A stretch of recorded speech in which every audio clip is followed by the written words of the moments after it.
നമസ്കാരം. എല്ലാ പ്രിയപ്പെട്ട കൂട്ടുകാർക്കും ഫാസിസ് അക്കാഡമിയുടെ മറ്റൊരു വീഡിയോയിലേക്ക് ഹാർദമായ സ്വാഗതം. നമ്മൾ ഇന്നിവിടെ പഠിക്കാൻ പോകുന്നത് ഫിനാൻഷ്യൽ ഇൻസ്റ്റിറ്റ്യൂഷൻസ് അഥവാ ധനകാര്യ സ്ഥാപനങ്ങളെക്കുറിച്ചാണ്.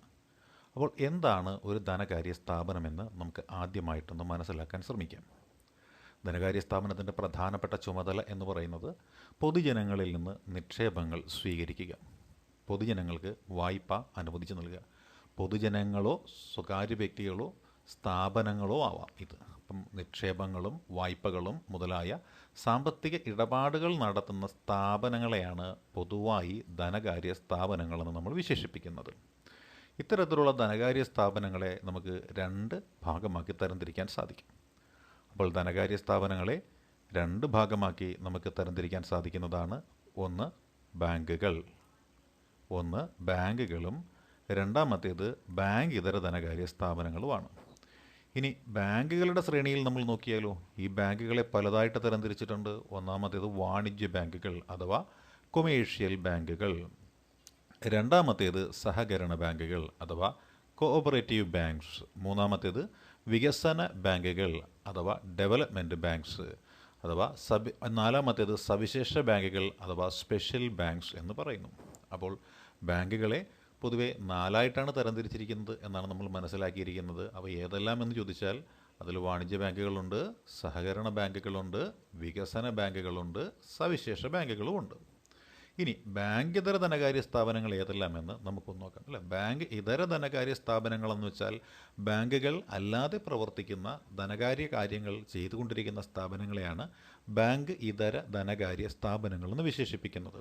അപ്പോൾ ആ ബാങ്ക് ഇതര ധനകാര്യ സ്ഥാപനങ്ങൾ ഏതെല്ലാം എന്ന് നമുക്ക് ഒന്ന് നോക്കാം അല്ലേ. അതേതെല്ലാമാണ് ബാങ്ക് ഇതര ധനകാര്യ സ്ഥാപനങ്ങളെന്ന് പറയുമ്പോൾ അതിൽ ഇൻഷുറൻസ് കമ്പനികളുണ്ട് അല്ലേ, ഇൻഷുറൻസ് കമ്പനികളുണ്ട്, ബാങ്ക് ഇതര ധനകാര്യ കമ്പനികളുണ്ട്, ബാങ്കിൻ്റെ പ്രവർത്തനത്തിൽപ്പെടാത്ത ധനകാര്യ സ്ഥാപനങ്ങൾ ഉണ്ട്. അതാണ് ഒന്ന് ഇൻഷുറൻസ് കമ്പനി എന്ന് പറയുന്നത് അല്ല. ഒന്നാമത്തേത് ഇൻഷുറൻസ് കമ്പനിയാണ്. രണ്ടാമത്തെ നമുക്ക് പറയുന്നത് മ്യൂച്വൽ ഫണ്ട് സ്ഥാപനങ്ങൾ നമുക്ക് വിശേഷിപ്പിക്കാം അല്ലേ. മ്യൂച്വൽ ഫണ്ടിൻ്റെ സ്ഥാപനങ്ങൾ നമുക്ക് വിശേഷിപ്പിക്കാൻ പറ്റുന്നതാണ്. അടുത്തല്ല മ്യൂച്വൽ ഫണ്ടിൻ്റെ സ്ഥാപനങ്ങളും ഇവിടെയുണ്ട്. അപ്പോൾ മ്യൂച്വൽ ഫണ്ട് സ്ഥാപനങ്ങളുണ്ട്, ഇൻഷുറൻസ് സ്ഥാപനങ്ങളുമുണ്ട്. അപ്പോൾ ബാങ്ക് ഇതര ധനകാര്യ സ്ഥാപനങ്ങൾ ഏതെല്ലാമെന്ന് ചോദിച്ചാൽ ഇൻഷുറൻസ് കമ്പനികൾ അല്ലെങ്കിൽ ഇൻഷുറൻസ് സ്ഥാപനങ്ങളുണ്ട്, ബാങ്ക് ഇതര ധനകാര്യ കമ്പനികളുണ്ട്, മ്യൂച്വൽ ഫണ്ട് സ്ഥാപനങ്ങളും ഉണ്ട് കേട്ടോ. ഇത്രയും സ്ഥാപനങ്ങളാണ് ബാങ്ക് ഇതര ധനകാര്യ സ്ഥാപനങ്ങളുടെ പേരിൽ നമ്മൾ പഠിക്കുന്നത്. അപ്പോൾ എന്താണ് ഒരു ബാങ്ക് അല്ലെങ്കിൽ ബാങ്കിൻ്റെ റോൾ എന്താണ്, എങ്ങനെയൊക്കെയുള്ള കാര്യങ്ങളാണെന്ന് നമുക്കൊന്ന് നോക്കാം. ഭാരതീയ റിസർവ് ബാങ്ക് തയ്യാറാക്കിയിട്ടുള്ള, അതായത് നമ്മുടെ RBI എന്ന് പറയുന്ന സ്ഥാപനം അല്ല, റിസർവ് ബാങ്ക് ഓഫ് ഇന്ത്യ എന്ന് പറഞ്ഞ സ്ഥാപനം. അപ്പോൾ RBI തയ്യാറാക്കിയിട്ടുള്ള പൊതു നിയമാവലിയുണ്ട്. ആ നിയമാവലിയുടെയും നിബന്ധനകളുടെയും ഒക്കെ അടിസ്ഥാനത്തിലാണ് ബാങ്കുകൾ പ്രവർത്തിക്കുന്നത്. അപ്പോൾ ഭാരതീയ റിസർവ് ബാങ്ക് തയ്യാറാക്കിയിട്ടുള്ള പൊതു നിയമാവലിയുടെയും നിബന്ധനകളുടെയും അടിസ്ഥാനത്തിൽ പ്രവർത്തിക്കുന്ന സ്ഥാപനങ്ങളെയാണ് നമ്മൾ ബാങ്കുകൾ എന്ന് വിശേഷിപ്പിക്കുന്നത്. പൊതുജനങ്ങളിൽ നിന്ന് നിക്ഷേപങ്ങൾ സ്വീകരിക്കും, അതേപോലെ ആവശ്യക്കാർക്ക് വ്യവസ്ഥകൾ അനുസരിച്ച് വായ്പകൾ നൽകുകയും ചെയ്യും. ഈ സ്ഥാപനങ്ങളെയാണ് നമ്മൾ ബാങ്കുകളെന്ന് പേരിട്ട് വിശേഷിപ്പിക്കുന്നത്. ഇപ്പോൾ പൊതുജനങ്ങളിൽ നിന്ന് നിക്ഷേപങ്ങൾ സ്വീകരിക്കുക, ആവശ്യക്കാർക്ക് വ്യവസ്ഥകൾ അനുസരിച്ച് വായ്പകൾ നൽകുക മുതലായ പ്രവർത്തികൾ ചെയ്യുന്ന അല്ലെങ്കിൽ ധർമ്മങ്ങൾ ചെയ്യുന്ന സ്ഥാപനങ്ങളെയാണ് നമ്മൾ ബാങ്കുകൾ എന്ന് പേരിട്ട് വിശേഷിപ്പിക്കുന്നത്. അവയുടെ പ്രവർത്തനത്തിൻ്റെ വ്യത്യാസം പലപ്പോഴും നമുക്ക് നേരിട്ട് കാണാൻ സാധിക്കും.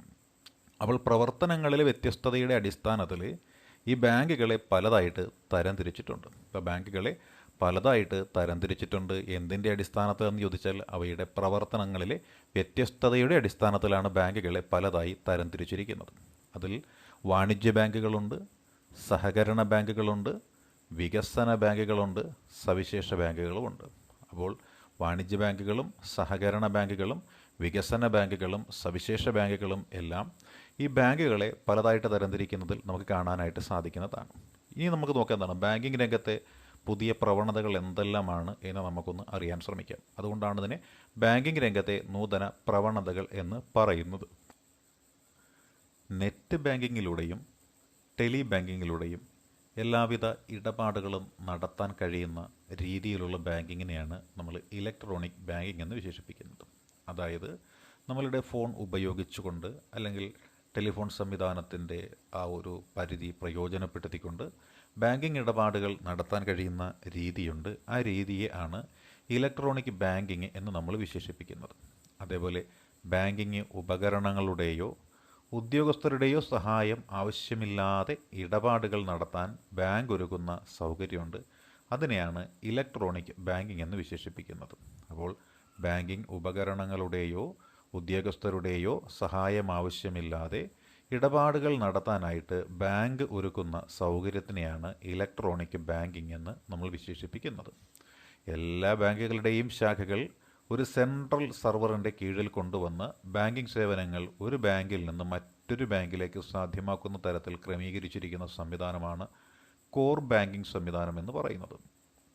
അപ്പോൾ എന്താണ് കോർ ബാങ്കിങ് സംവിധാനമെന്ന് ചോദിച്ചു കഴിഞ്ഞാൽ, എല്ലാ ബാങ്കുകളുടെയും ശാഖകൾ ഒരു സെൻട്രൽ സെർവറിൻ്റെ കീഴിൽ കൊണ്ടുവന്നിട്ട് ബാങ്കിൻ്റെ സേവനങ്ങൾ ഒരു ബാങ്കിൽ നിന്ന് അല്ലെങ്കിൽ ബാങ്കിങ് സേവനങ്ങൾ ഒരു ബാങ്കിൽ നിന്ന് മറ്റൊരു ബാങ്കിലേക്ക് സാധ്യമാകുന്ന രീതിയിൽ ക്രമീകരിച്ചിട്ടുള്ള സംവിധാനമാണ് കോർ ബാങ്കിങ് സംവിധാനം എന്ന് പറയുന്നത്.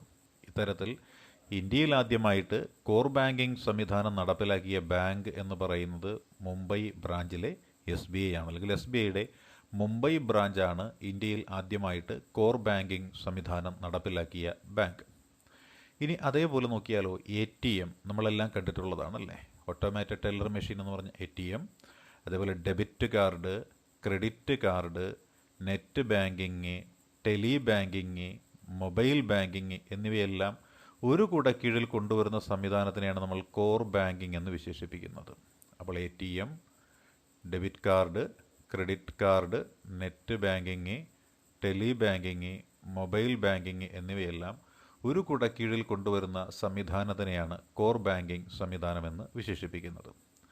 അതേപോലെ തന്നെ വീട്ടിൽ നിന്ന് അതുപോലെ ലോകത്തെവിടെയും പണമയക്കാനും ബില്ലുകൾ അടയ്ക്കാനും കഴിയുന്നതാണ് നെറ്റ് ബാങ്കിങ്. ഇപ്പം നമുക്ക് എല്ലാവർക്കും അറിയാം, നമ്മൾ എത്രയോ ആളുകൾക്ക് ഗൂഗിൾ പേ വഴി അല്ലെങ്കിൽ ഫോൺ പേ വഴിയൊക്കെ പൈസ അയക്കുന്നുണ്ട്.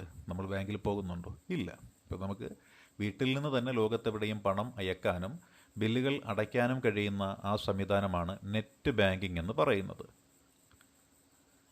ബാങ്ക് നൽകുന്ന മറ്റ് സേവനങ്ങൾ എന്തെല്ലാമെന്ന് നമുക്കൊന്ന് നോക്കാം. ബാങ്ക് നൽകുന്ന മറ്റ് സേവനങ്ങൾ: വ്യക്തികൾക്കും സ്ഥാപനങ്ങൾക്കും അവരുടെ വിലപിടിപ്പുള്ള വസ്തുവകകൾ, അതായത് സ്വർണം, സ്ഥലത്തിൻ്റെ ആധാരം മുതലായവ സുരക്ഷിതമായി സൂക്ഷിക്കുന്നതിന് ബാങ്ക് ഒരുക്കുന്ന സംവിധാനത്തിനെയാണ് നമ്മൾ ലോക്കർ സൗകര്യം എന്ന് പറയുന്നത്.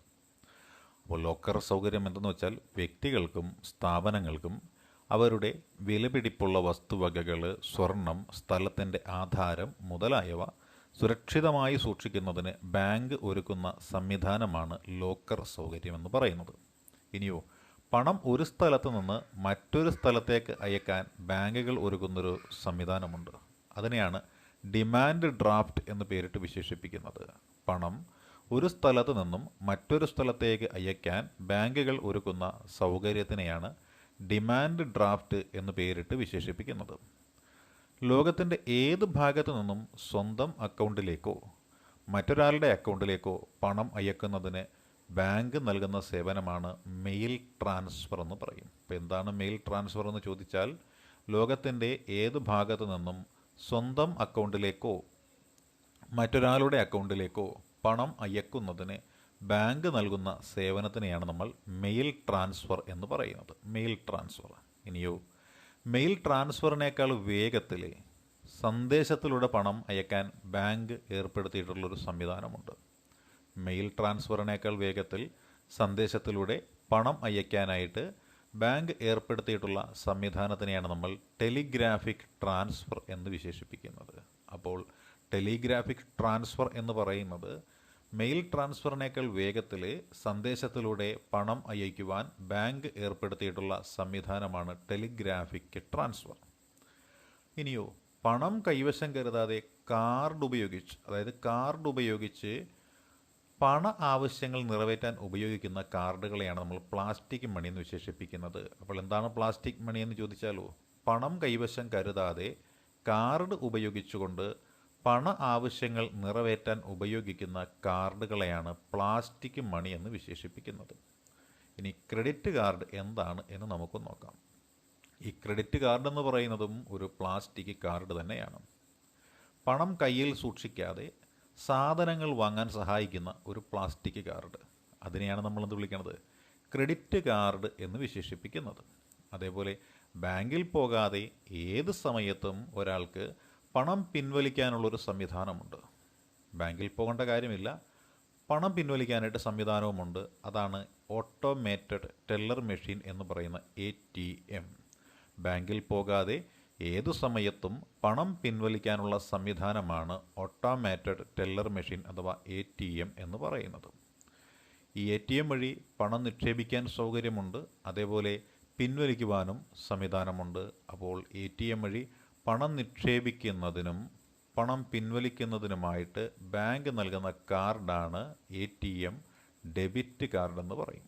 അപ്പോൾ ATM ഡെബിറ്റ് കാർഡ് എന്താണെന്ന് ചോദിച്ചു കഴിഞ്ഞാൽ, ATM വഴി പണം നിക്ഷേപിക്കുവാനും പിൻവലിക്കുവാനുമായി ബാങ്ക് നൽകുന്ന കാർഡിനെയാണ് ATM ഡെബിറ്റ് കാർഡ് എന്ന് വിശേഷിപ്പിക്കുന്നത്.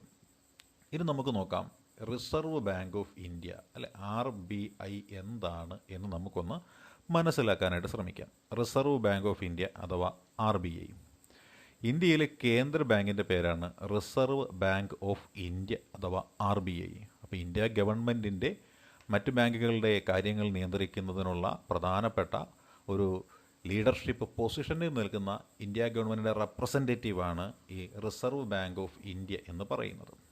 1926 നിലവിൽ വന്ന ഹിൽട്ടൺ യങ് കമ്മീഷനുണ്ട്. 1926 നിലവിൽ വന്ന ഹിൽട്ടൺ യങ് കമ്മീഷൻ. ഈ കമ്മീഷൻ്റെ നിർദ്ദേശപ്രകാരമാണ് RBI നിലവിൽ വന്നത്.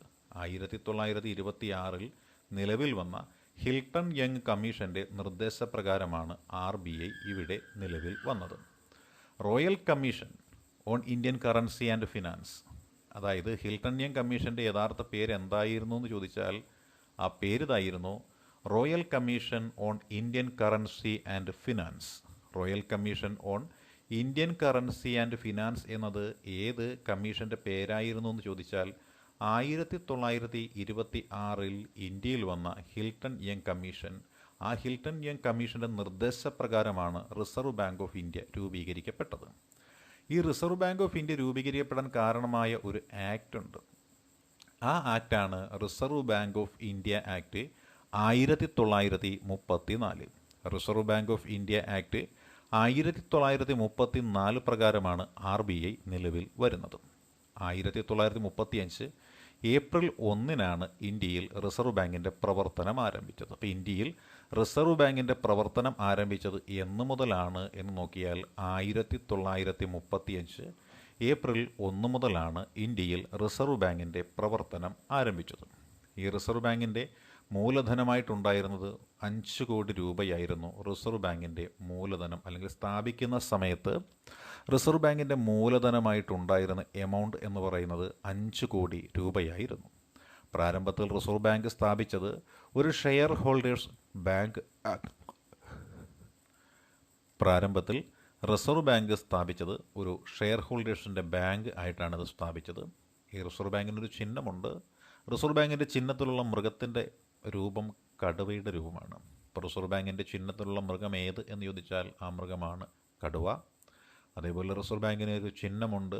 ആ ചിഹ്നം, അതായത് വൃക്ഷമാണ് ആ ചിഹ്നമായിട്ടുള്ളത് അല്ലെ. റിസർവ് ബാങ്കിൻ്റെ വൃക്ഷം അല്ലെ ചിഹ്നത്തിലുള്ള വൃക്ഷം ഏത് എന്ന് ചോദിച്ചാൽ അത് എണ്ണപ്പനയുമാണ്.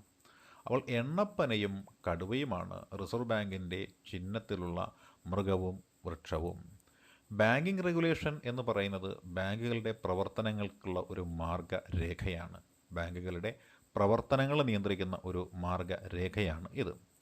ബാങ്കിങ് റെഗുലേഷൻ ആക്ട് പാസാക്കിയ വർഷമാണ് 1949. 1935 മുതൽ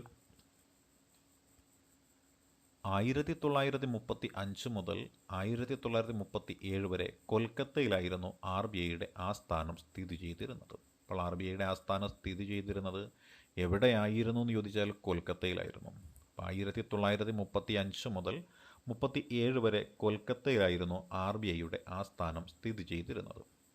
അപ്പോൾ RBIയുടെ ആസ്ഥാനം എവിടെയായിരുന്നു ആദ്യമെന്ന് ചോദിച്ചാൽ 2 വർഷക്കാലം 1935 മുതൽ 37 വരെ കൊൽക്കത്തയിലായിരുന്നു RBIയുടെ ആസ്ഥാനം സ്ഥിതി ചെയ്തിരുന്നത്. എന്നാൽ 1937 മുതൽ RBIയുടെ ആസ്ഥാനം എന്ന് പറയുന്നത് മുംബൈയാണ്. അപ്പോൾ RBIയുടെ ആസ്ഥാനം മുംബൈയിലേക്ക് മാറ്റപ്പെട്ട വർഷം ചോദിച്ചാൽ അത് 1937 ആണ്. ഈ റിസർവ് ബാങ്ക് ഓഫ് ഇന്ത്യ അറിയപ്പെടുന്നൊരു പേരുണ്ട്. ആ പേരാണ് വിദേശ നാണയത്തിൻ്റെ സൂക്ഷിപ്പുകാരൻ എന്നാണ് അറിയപ്പെടുന്നത്. അതായത് കസ്റ്റോഡിയൻ ഓഫ് ഫോറിൻ കറൻസി എന്ന് നമ്മൾ വിശേഷിപ്പിക്കുന്നതാണ്. അപ്പോൾ വിദേശ നയമല്ല, നാണയമാണ്, അല്ലെ, വിദേശ നാണ്യത്തിൻ്റെ സൂക്ഷിപ്പുകാരൻ എന്നറിയപ്പെടുന്ന ബാങ്കാണ് റിസർവ് ബാങ്ക്. അതേസമയത്ത് ചെറുകിട വായ്പകളുടെ നിയന്ത്രകൻ എന്ന പേരിൽ അറിയപ്പെടുന്നത് നബാർഡ് എന്ന് പറഞ്ഞ മറ്റൊരു സ്ഥാപനമാണ്. നമുക്ക് മറ്റൊരു വീഡിയോ ക്ലാസ്സിൽ നബാർഡിനെ കുറിച്ച് കൂടുതൽ പഠിക്കാം. അപ്പോൾ ചെറുകിട വായ്പകളുടെ നിയന്ത്രകൻ ആര് എന്ന് ചോദിച്ചാൽ അതാണ് നബാർഡ്. ഇനിയോ, കേരളത്തിൽ റിസർവ് ബാങ്കിൻ്റെ ആസ്ഥാനം എവിടെയാണ് സ്ഥിതി ചെയ്യുന്നത്? കേരളത്തിൽ റിസർവ് ബാങ്കിൻ്റെ ആസ്ഥാനം സ്ഥിതി ചെയ്യുന്നത് തിരുവനന്തപുരത്താണ്. അപ്പോൾ കേരളത്തിൽ റിസർവ് ബാങ്കിൻ്റെ ആസ്ഥാനം സ്ഥിതി ചെയ്യുന്നത് തിരുവനന്തപുരത്താണ്. ബാങ്കിംഗ് റെഗുലേഷൻ ആക്ട് 1949 പ്രകാരമാണ് നമ്മുടെ ഇന്ത്യയിൽ ബാങ്കുകളുടെ പ്രവർത്തനം നടക്കുന്നത്. ഇന്ത്യയിൽ എല്ലാ സംസ്ഥാനങ്ങളിലും ബാങ്കുകളുടെ പ്രവർത്തനം നടക്കുന്നതിനെ രൂപരേഖ എന്ന് പറയുന്നത് 1949 ബാങ്കിംഗ് റെഗുലേഷൻ ആക്ട് ആണ്. അന്താരാഷ്ട്ര നാണയനിധിയിൽ ഇന്ത്യയെ പ്രതിനിധീകരിക്കുക, ഇന്ത്യൻ കറൻസിയുടെ വിനിമയ മൂല്യം സ്ഥിരമായി സൂക്ഷിക്കുക, പണസംബന്ധമായ എല്ലാ കാര്യങ്ങളിലും ഗവൺമെൻറ്റിനെ ഉപദേശിക്കുക എന്നിവ റിസർവ് ബാങ്കിൻ്റെ കടമകളായിട്ടാണ് കരുതപ്പെടുന്നത്. അപ്പോൾ റിസർവ് ബാങ്കിൻ്റെ കടമകൾ എന്തെല്ലാം എന്ന് നോക്കിയാൽ, അന്താരാഷ്ട്ര നാണയനിധിയിൽ ഇന്ത്യയെ പ്രതിനിധീകരിക്കുക, ഇന്ത്യൻ കറൻസിയുടെ വിനിമയ മൂല്യം സ്ഥിരമായി സൂക്ഷിക്കുക, പണസംബന്ധമായ എല്ലാ കാര്യങ്ങളിലും ഗവൺമെൻറ്റിനെ ഉപദേശിക്കുക എന്നിവയാണ് റിസർവ് ബാങ്കിൻ്റെ കടമകളെന്ന് പറയുന്നത്. ഈ ബാങ്കിംഗ് രംഗത്ത് നിക്ഷേപകരെയും അതേപോലെ തന്നെ ബാങ്കിനെയും ഒക്കെ സഹായിക്കുന്നതിന് വേണ്ടിയിട്ട് ഒരു സംവിധാനം നിലവിൽ വന്നിട്ടുണ്ട്. ആ സംവിധാനത്തിൻ്റെ പേരാണ് ബാങ്കിംഗ് ഓംബുഡ്സ്മാൻ എന്നാണ് വിശേഷിപ്പിക്കുന്നത്. Banking ombudsman. അപ്പോൾ എന്താണ് ഈ ബാങ്കിംഗ് ഓംബുഡ്സ്മാൻ എന്ന് നമുക്കൊന്ന് നോക്കാം. ഇന്ത്യയിലെ ബാങ്കുകളുടെ സേവനങ്ങളെ സംബന്ധിക്കുന്ന പരാതികൾക്ക് പരിഹാരം കാണുന്നതിനായി 1995 നിലവിൽ വന്ന സംവിധാനമാണ് ബാങ്കിംഗ് ഓംബുഡ്സ്മാൻ എന്ന് പറയുന്നത്.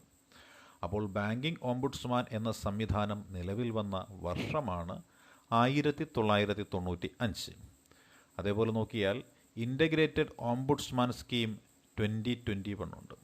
ഇൻ്റഗ്രേറ്റഡ് ഓംബുഡ്സ്മാൻ സ്കീം 2021 ഇതെന്താണ് എന്ന് നമുക്കൊന്ന് നോക്കാം. റിസർവ് ബാങ്ക് ഓഫ് ഇന്ത്യയുടെ കീഴിൽ നിലവിൽ വന്ന പുതിയ ഓംബുഡ്സ്മാൻ സ്കീമിനെയാണ് നമ്മൾ ഇൻ്റഗ്രേറ്റഡ് ഓംബുഡ്സ്മാൻ സ്കീം 2021 എന്ന് വിശേഷിപ്പിക്കുന്നത്. ഇത് നിലവിൽ വന്നത് 2021 നവംബർ 12 അപ്പോൾ 2021 നവംബർ മാസം 12 RBIയുടെ കീഴിലൊരു പുതിയ സിസ്റ്റം നിലവിൽ വരികയാണ്. ആ പുതിയ സിസ്റ്റത്തിൻ്റെ പേരായിരുന്നു ഓംബുഡ്സ്മാൻ സ്കീം എന്ന് പറയുന്നത്. അപ്പോൾ എന്താണ് എന്ന് നമുക്കൊന്ന് നോക്കാം. നിലവിലുള്ള ബാങ്കിംഗ് ഓംബുഡ്സ്മാൻ സ്കീം 2016, അതിനു പുറമെ ombudsman scheme for non banking financial companies അത് 2018 അതുകൂടാതെ ombudsman scheme for digital transactions 2019 അതായത് 2019, ombudsman scheme for digital transactions 2019 എന്നീ 3 സ്കീമുകൾ ലയിപ്പിച്ച് നിലവിൽ വന്ന ഏകീകൃത സ്കീമിനെയാണ് നമ്മൾ എന്ത് വിശേഷിപ്പിക്കുന്നത്? ഇൻ്റഗ്രേറ്റഡ് ഓംബുഡ്സ്മാൻ സ്കീം 2021 എന്ന് വിശേഷിപ്പിക്കുന്നത്. അതായത് നിലവിലുള്ള banking ombudsman scheme 2006, ombudsman scheme for non banking financial companies 2018, ombudsman scheme for digital transactions 2019 എന്നിങ്ങനെയുള്ള 3 സ്കീമുകൾ ലയിപ്പിച്ച് നിലവിൽ വന്ന ഏകീകൃത സ്കീമിനെയാണ് നമ്മൾ ombudsman scheme, integrated ombudsman scheme 2021 എന്ന് വിശേഷിപ്പിക്കുന്നത്. അതായത് സംയോജിത ഓംബുഡ്സ്മാൻ പദ്ധതി 2021 എന്ന് പറയുന്നു. നിലവിൽ ഈ സ്കീമിൽ ഉൾപ്പെടുന്ന സ്ഥാപനങ്ങൾ ഏതെല്ലാമെന്ന് നമുക്കൊന്ന് നോക്കാം. അതായത് ഇൻ്റഗ്രേറ്റഡ് ഓംബുഡ്സ്മാൻ സ്കീം 2021 ഉൾപ്പെടുന്ന സ്ഥാപനങ്ങൾ ഏതെല്ലാമെന്ന് നമുക്കൊന്ന് നോക്കാം. അതിലാദ്യമായിട്ട് 50 കോടി രൂപ അല്ലെങ്കിൽ അതിന് മുകളിലോ ഡെപ്പോസിറ്റ് തുക മുൻ സാമ്പത്തിക വർഷത്തെ ഓഡിറ്റ് ബാലൻസ് ഷീറ്റിൽ കാണിച്ചിട്ടുള്ള എല്ലാ വാണിജ്യ ബാങ്കുകളും, ഗ്രാമീണ ബാങ്കുകളും, ഷെഡ്യൂൾഡ് പ്രാഥമിക നഗര സഹകരണ ബാങ്കുകൾ, അതായത് ഗ്രാമീണ ബാങ്കുകളാവാം അല്ലെങ്കിൽ നഗരങ്ങളിലുള്ള സഹകരണ ബാങ്കുകളും ആവാം, നോൺ ഷെഡ്യൂൾഡ് പ്രാഥമിക നഗര സഹകരണ ബാങ്കുകളും ആവാം. അപ്പോൾ 50 കോടി രൂപയോ അതിനു മുകളിലോ ഡെപ്പോസിറ്റ് തുക മുൻ സാമ്പത്തിക വർഷത്തെ ഓഡിറ്റ് ബാലൻസ് ഷീറ്റിൽ കാണിച്ചിട്ടുള്ള എല്ലാ വാണിജ്യ ബാങ്കുകളും ഗ്രാമീൺ ബാങ്കുകളും ഷെഡ്യൂൾഡ് പ്രാഥമിക സഹകരണ ബാങ്കുകളും നോൺ ഷെഡ്യൂൾഡ് പ്രാഥമിക സഹകരണ ബാങ്കുകളും എല്ലാം ഇതിൽ പെടുന്നു. ഇനി രണ്ടാമത്തെ നോക്കിയാലോ. മുൻ സാമ്പത്തിക വർഷത്തെ ഓഡിറ്റ് അല്ലെങ്കിൽ ബാലൻസ് ഷീറ്റിൽ 100 കോടി രൂപ അല്ലെങ്കിൽ അതിന് മുകളിൽ ആസ്തിയുള്ള കസ്റ്റമർ ഇൻ്റർഫറൻസ് ഉള്ള നിക്ഷേപങ്ങൾ സ്വീകരിക്കുവാൻ അംഗീകാരമുള്ളതുമായിട്ടുള്ള ബാങ്ക് ഇതര ധനകാര്യ കമ്പനികൾ, ഹൗസിംഗ് ഫിനാൻസ് കമ്പനികൾ ഇതിൽ ഉൾപ്പെടുന്നില്ല കേട്ടോ. അപ്പോൾ ആദ്യത്തേതിൽ പെടുന്നത് ബാങ്കുകളാണ്. 50 കോടി രൂപയോ അതിന് മുകളിലോ ഡെപ്പോസിറ്റ് തുക മുൻ വർഷത്തെ ഓഡിറ്റ് ബാലൻസ് ഷീറ്റിൽ കാണിച്ചിട്ടുള്ള വാണിജ്യ ബാങ്കുകളും ഗ്രാമീണ ബാങ്കുകളും സഹകരണ ബാങ്കുകളും നോൺ ഷെഡ്യൂൾഡ് പ്രാഥമിക സഹകരണ ബാങ്കുകളും എല്ലാമാണ് ഒന്നാമത്തെ കാറ്റഗറിയിൽ പെടുന്നത് എങ്കിൽ, രണ്ടാമത്തെ കാറ്റഗറിയിൽ പെടുന്നത് എന്തായിരിക്കാം? മുൻ വർഷത്തെ അല്ലെങ്കിൽ മുൻ സാമ്പത്തിക വർഷത്തെ ഓഡിറ്റ് ബാലൻസ് ഷീറ്റിൽ 100 കോടി രൂപയ്ക്ക് മുകളിൽ കാണിച്ചിട്ടുള്ള ആസ്തിയുള്ള ഏത് സ്ഥാപനങ്ങൾ? നമ്മുടെ ബാങ്ക് ഇതര ധനകാര്യ കമ്പനികൾ. അതാണ് ഈ പറയുന്ന ബാങ്കിങ് ഓംബുഡ്സ്മാൻ്റെ പരിധിയിൽപ്പെടുന്നത്. ഇനി മൂന്നാമത് നമ്മൾ നോക്കിയാലോ. സ്കീമിന് കീഴിൽ നിർവചിച്ചിരിക്കുന്ന എല്ലാ സിസ്റ്റം പങ്കാളികളും എന്ന് പറയുന്നുണ്ട്. സ്കീമിന് കീഴിൽ നിർവചിച്ചിരിക്കുന്ന എല്ലാ സിസ്റ്റം പങ്കാളികളും. എന്താണ് സിസ്റ്റം പങ്കാളികൾ? അതായത് ഈ സ്കീം പ്രകാരം RBI ഒന്നോ ഒന്നിലധികമോ ഉദ്യോഗസ്ഥരെ ഓംബുഡ്സ്മാൻ, ഡെപ്യൂട്ടി ഓംബുഡ്സ്മാൻ എന്നീ പദവികളിൽ 3 വർഷത്തേക്കാണ് നിയമിക്കുന്നത്. അപ്പോൾ ഓംബുഡ്സ്മാൻ പദവിയിൽ നിയമിക്കപ്പെടുന്ന ആളിൻ്റെ കാലാവധി എത്രയെന്ന് ചോദിച്ചാൽ അത് 3 വർഷക്കാലത്തേക്കാണ് നിയമിക്കുന്നത്. ഇവരുടെ ഡ്യൂട്ടി എന്താണ്? ഈ പ്രസ്തുത സ്കീമുമായി ബന്ധപ്പെട്ടിട്ടുള്ള പരാതികൾ സ്വീകരിക്കുന്നതിനായിട്ട് എന്തു ചെയ്യുക? Centralised receipt and processing centre സ്ഥാപിക്കുക. പ്രസ്തുത സ്കീമുമായി ബന്ധപ്പെട്ട പരാതികൾ സ്വീകരിക്കുന്നതിന് വേണ്ടിയിട്ട് സെൻട്രലൈസ്ഡ് റെസിപ്റ്റ് ആൻഡ് പ്രോസസ്സിംഗ് സെൻറ്ററുകൾ സ്ഥാപിക്കുക എന്നത് ഇവരുടെ പ്രധാനപ്പെട്ട ഒരു ഡ്യൂട്ടിയാണ്.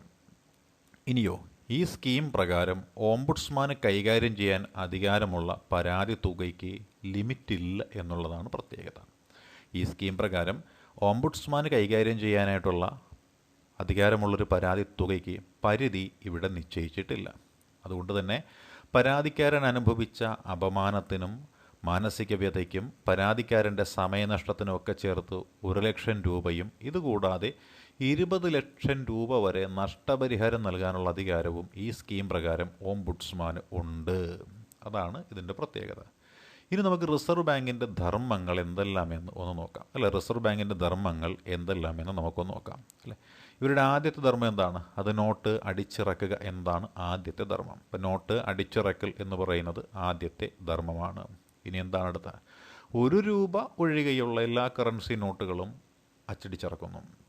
അപ്പം നോട്ട് അടിച്ചിറക്കുന്ന ചുമതലയുള്ളത് റിസർവ് ബാങ്ക് ഓഫ് ഇന്ത്യക്കാണ്. അതിൽ 1 രൂപ ഒഴികെയുള്ള എല്ലാ കറൻസി നോട്ടുകളും അടിച്ചിറക്കുന്നത് ആരാണ്? റിസർവ് ബാങ്ക് ഓഫ് ഇന്ത്യ തന്നെയാണ്. നോട്ട് അടിക്കുന്നതിന് നിശ്ചിത മൂല്യം സ്വർണം അല്ലെങ്കിൽ വിദേശ നാണ്യം ഇതെന്ത് ചെയ്യുന്നു?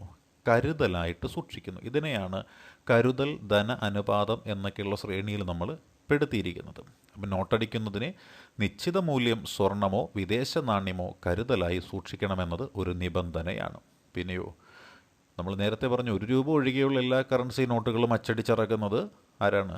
RBI ആണെങ്കിൽ ഈ 1 രൂപ നോട്ടും നാണയങ്ങളും അടിച്ചിറക്കുന്നത് കേന്ദ്ര ധനകാര്യ വകുപ്പാണ്. അപ്പോൾ കേന്ദ്ര ധനകാര്യ വകുപ്പാണ് 1 രൂപ നോട്ടും അതുമായി ബന്ധമുള്ള നാണയങ്ങളുമൊക്കെ അടിച്ചിറക്കുന്നത്.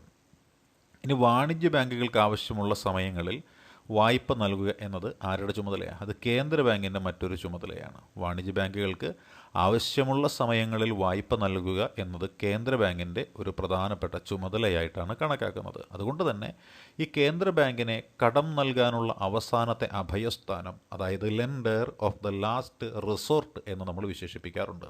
കേന്ദ്ര ബാങ്കിനെ lender of the last resort എന്ന് നമ്മൾ വിശേഷിപ്പിക്കാറുണ്ട്. ഇനിയോ, അടുത്ത പ്രധാനപ്പെട്ട റോൾ എന്താണ് റിസർവ് ബാങ്കിൻ്റെ? വായ്പ നിയന്ത്രിക്കൽ എന്നുള്ളതാണ്. വായ്പയെ എങ്ങനെയാണ് നിയന്ത്രിക്കുക? പലിശ നിരക്കിൽ മാറ്റം വരുത്തിയിട്ടാണ് റിസർവ് ബാങ്ക് വായ്പകൾ നിയന്ത്രിക്കുന്നത്. അപ്പോൾ പലിശ നിരക്കിൽ മാറ്റം വരുത്തിക്കൊണ്ടാണ് RBI വായ്പകളെ നിയന്ത്രിക്കുന്നത്. ഇനി നമുക്ക് സർക്കാരിൻ്റെ ബാങ്ക് എന്ന റോളിൽ RBI എങ്ങനെ വരുന്നു എന്ന് നോക്കാം. അല്ല, സർക്കാരിൻ്റെ ബാങ്ക് എന്താണ്? സർക്കാരിൻ്റെ ബാങ്ക് എന്ന RBI വിളിക്കപ്പെടാൻ കാര്യം, കേന്ദ്ര സംസ്ഥാന സർക്കാരുകളിൽ നിന്ന് നിക്ഷേപങ്ങൾ സ്വീകരിക്കുന്നു എന്നതാണ് ഒന്നാമത്തെ കാര്യം. കേന്ദ്ര ഗവൺമെൻറ്റിൽ നിന്നും സംസ്ഥാന ഗവൺമെൻറ്റിൽ നിന്നും എന്ത് ചെയ്യുന്നു? നിക്ഷേപങ്ങൾ സ്വീകരിക്കുന്നുണ്ട്. കേന്ദ്ര സംസ്ഥാന സർക്കാരുകൾക്ക് വായ്പയും നൽകുന്നുണ്ട്. അപ്പോൾ കേന്ദ്ര സംസ്ഥാന സർക്കാരുകൾക്ക് വായ്പ നൽകുന്നത് ആരാണ്? RBI ആണ്. സർക്കാരിന് നൽകുന്ന സേവനങ്ങൾക്ക് ഒരുപക്ഷെ പ്രതിഫലമൊന്നും കൈപ്പറ്റാറില്ല കേട്ടോ. അപ്പോൾ സർക്കാരുകൾക്ക് നൽകുന്ന സേവനങ്ങൾക്ക് പ്രതിഫലം കൈപ്പറ്റാറില്ല എന്നത് പ്രത്യേകത തന്നെയാണ് RBIയുടെ. ഈ റിസർവ് ബാങ്ക് മറ്റൊരു പേരിലും കൂടി അറിയപ്പെടുന്നുണ്ട്. അത് ബാങ്കുകളുടെ ബാങ്ക് എന്ന പേരിലാണ് ഈ റിസർവ് ബാങ്ക് അറിയപ്പെടുന്നത്. അപ്പോൾ ബാങ്കുകളുടെ ബാങ്ക് എന്ന പേരിൽ റിസർവ് ബാങ്ക് അറിയപ്പെടുന്നുണ്ട്. എല്ലാ ബാങ്കുകളുടെയും പ്രവർത്തനങ്ങളെ ഇവർ സഹായിക്കാറുമുണ്ട്. ബാങ്കുകൾക്ക് ഉപദേശം നൽകുന്നുണ്ട്, അല്ലേ? അഡ്വൈസറുടെ റോളിൽ റിസർവ് ബാങ്ക് നിൽക്കുന്നുണ്ട്. അതേപോലെ എല്ലാ ബാങ്കുകളുടെയും പണസംബന്ധമായ കാര്യങ്ങളുടെ അവസാനത്തെ ആശ്രയവും മറ്റാരുമല്ല, അതും റിസർവ് ബാങ്ക് തന്നെയാണ്. ഈ എല്ലാ ബാങ്കുകളെയും എന്ത് ചെയ്യുന്നു? നിയന്ത്രിക്കുന്നു. അതുകൊണ്ട് ബാങ്കുകളുടെ നിയന്ത്രകൻ എന്ന പേരിലും ആരറിയപ്പെടുന്നുണ്ട്? Reserve bank അറിയപ്പെടാറുണ്ട്. അപ്പോൾ ബാങ്കുകളുടെ നിയന്ത്രണങ്ങളെല്ലാം കൊണ്ടുവരാൻ വേണ്ടിയിട്ട് റിസർവ് ബാങ്ക് ഒരു നയം ആവിഷ്കരിക്കാറുണ്ട്. ആ നയത്തിനെയാണ് നമ്മൾ ഇന്ത്യൻ മോണിറ്ററി പോളിസി അഥവാ ഇന്ത്യൻ പണനയം എന്ന് പറയുന്നത്. അപ്പോൾ പണനയം നിശ്ചയിക്കുന്നത് അല്ലെങ്കിൽ മോണിറ്ററി പോളിസി പ്രഖ്യാപിക്കുന്നത് ആര് എന്ന് ചോദിച്ചു കഴിഞ്ഞാൽ അതിൻ്റെ ഉത്തരമാണ് ആര്? Reserve Bank of India. അതുകൊണ്ട് തന്നെ നമ്മൾ പറയുന്നു റിസർവ് ബാങ്ക് ഓഫ് ഇന്ത്യയാണ് റിസർവ് ബാങ്ക് ഓഫ് ഇന്ത്യയാണ് പണനയം സംബന്ധമായ തീരുമാനങ്ങൾ ഇന്ത്യയിൽ കൈക്കൊള്ളുന്നത്. അപ്പോൾ ഇന്ത്യയിൽ പണനയം സംബന്ധമായ തീരുമാനങ്ങൾ കൈക്കൊള്ളുന്നത് ആര് എന്ന് ചോദിച്ചാൽ അത് റിസർവ് ബാങ്ക് ഓഫ് ഇന്ത്യയാണ്. പിന്നെയോ പണനയം സംബന്ധമായ ഉത്തരവാദിത്തങ്ങൾ, അല്ലേ? പണനയം സംബന്ധമായ ഉത്തരവാദിത്തങ്ങൾ RBIയിൽ നിക്ഷിപ്തമാക്കിയിരിക്കുന്ന ഒരു ആക്ട് ഉണ്ട്. അതാണ് 1934 RBI ആക്ട്. അപ്പോൾ പണനയം സംബന്ധമായ ഉത്തരവാദിത്തങ്ങൾ RBIയിൽ നിക്ഷിപ്തമാക്കിയിരിക്കുന്നത് RBI ആക്ട് ആണ്. 1934 RBI ആക്ട് നിലവിൽ വരുന്നത്. 2016 മെയിൻ RBI ആക്ട് 1934 കേട്ടോ. 2016 മെയ്യിൽ RBI ആക്ട് 1934 വരുത്തിയ ഭേദഗതി അനുസരിച്ച് ഫ്ലെക്സിബിൾ ഇൻഫ്ലേഷൻ ടാർഗറ്റിംഗ് ഫ്രെയിംവർക്ക് നടപ്പിലാക്കാനായിട്ട് സ്റ്റാറ്റ്യൂട്ടറി അടിസ്ഥാനം എന്ന് പറയുന്നത് നൽകപ്പെടുകയുണ്ടായിട്ടുണ്ട്. അപ്പോൾ ഫ്ലെക്സിബിൾ ഇൻഫ്ലേഷൻ ടാർഗറ്റിംഗ് ഫ്രെയിംവർക്ക് നടത്താനായിട്ട് സ്റ്റാറ്റ്യൂട്ടറി എന്ന് പറയുന്ന ഒരു അടിസ്ഥാനം നൽകപ്പെട്ടിട്ടുണ്ട്. നമ്മൾ പണനയത്തെക്കുറിച്ചാണ് പഠിച്ചുകൊണ്ടിരിക്കുന്നത്. അപ്പോൾ ഇനി എന്താണ് പണനയ കമ്മിറ്റി എന്ന് നമുക്കൊന്ന് നോക്കാം, അല്ലേ? പണനയ കമ്മിറ്റി. ഇന്ത്യയിൽ പണനയ കമ്മിറ്റിയാണ് നമ്മൾ മോണിറ്ററി പോളിസി കമ്മിറ്റി അഥവാ MPC എന്ന് ചുരുക്കപ്പേരിട്ട് വിളിക്കുന്നത്. അപ്പോൾ MPC എന്ന ചുരുക്കപ്പേര് എന്തെന്ന് ചോദിച്ചാൽ മോണിറ്ററി പോളിസി കമ്മിറ്റിയാണ്. Monetary policy committee. ഇന്ത്യയിൽ പണനയം സംബന്ധിച്ച് സുപ്രധാന തീരുമാനങ്ങൾ എടുക്കുന്നത് ഇവരാണ്. RBI ആക്ട് 1934 സെക്ഷൻ 45(z)(b) പ്രകാരമാണ് ഇന്ത്യയിൽ MPC സ്ഥാപിതമായത്. ഇന്ത്യയിൽ MPC സ്ഥാപിതമായത് RBI ആക്ട് 1934 സെക്ഷൻ 45(z)(b) പ്രകാരമാണ് ഇന്ത്യയിൽ MPC സ്ഥാപിതമായത്. ഇന്ത്യയിലെ ആദ്യത്തെ MPC 2016 സെപ്റ്റംബർ 29 സ്ഥാപിതമാവുന്നത്. അപ്പോൾ ഇന്ത്യയിൽ മോണിറ്ററി പോളിസി കമ്മിറ്റി സ്ഥാപിതമായതെന്ന് എന്ന് ചോദിച്ചാൽ സെപ്റ്റംബർ മാസം 29 2016 ഇത് സ്ഥാപിതമായത്.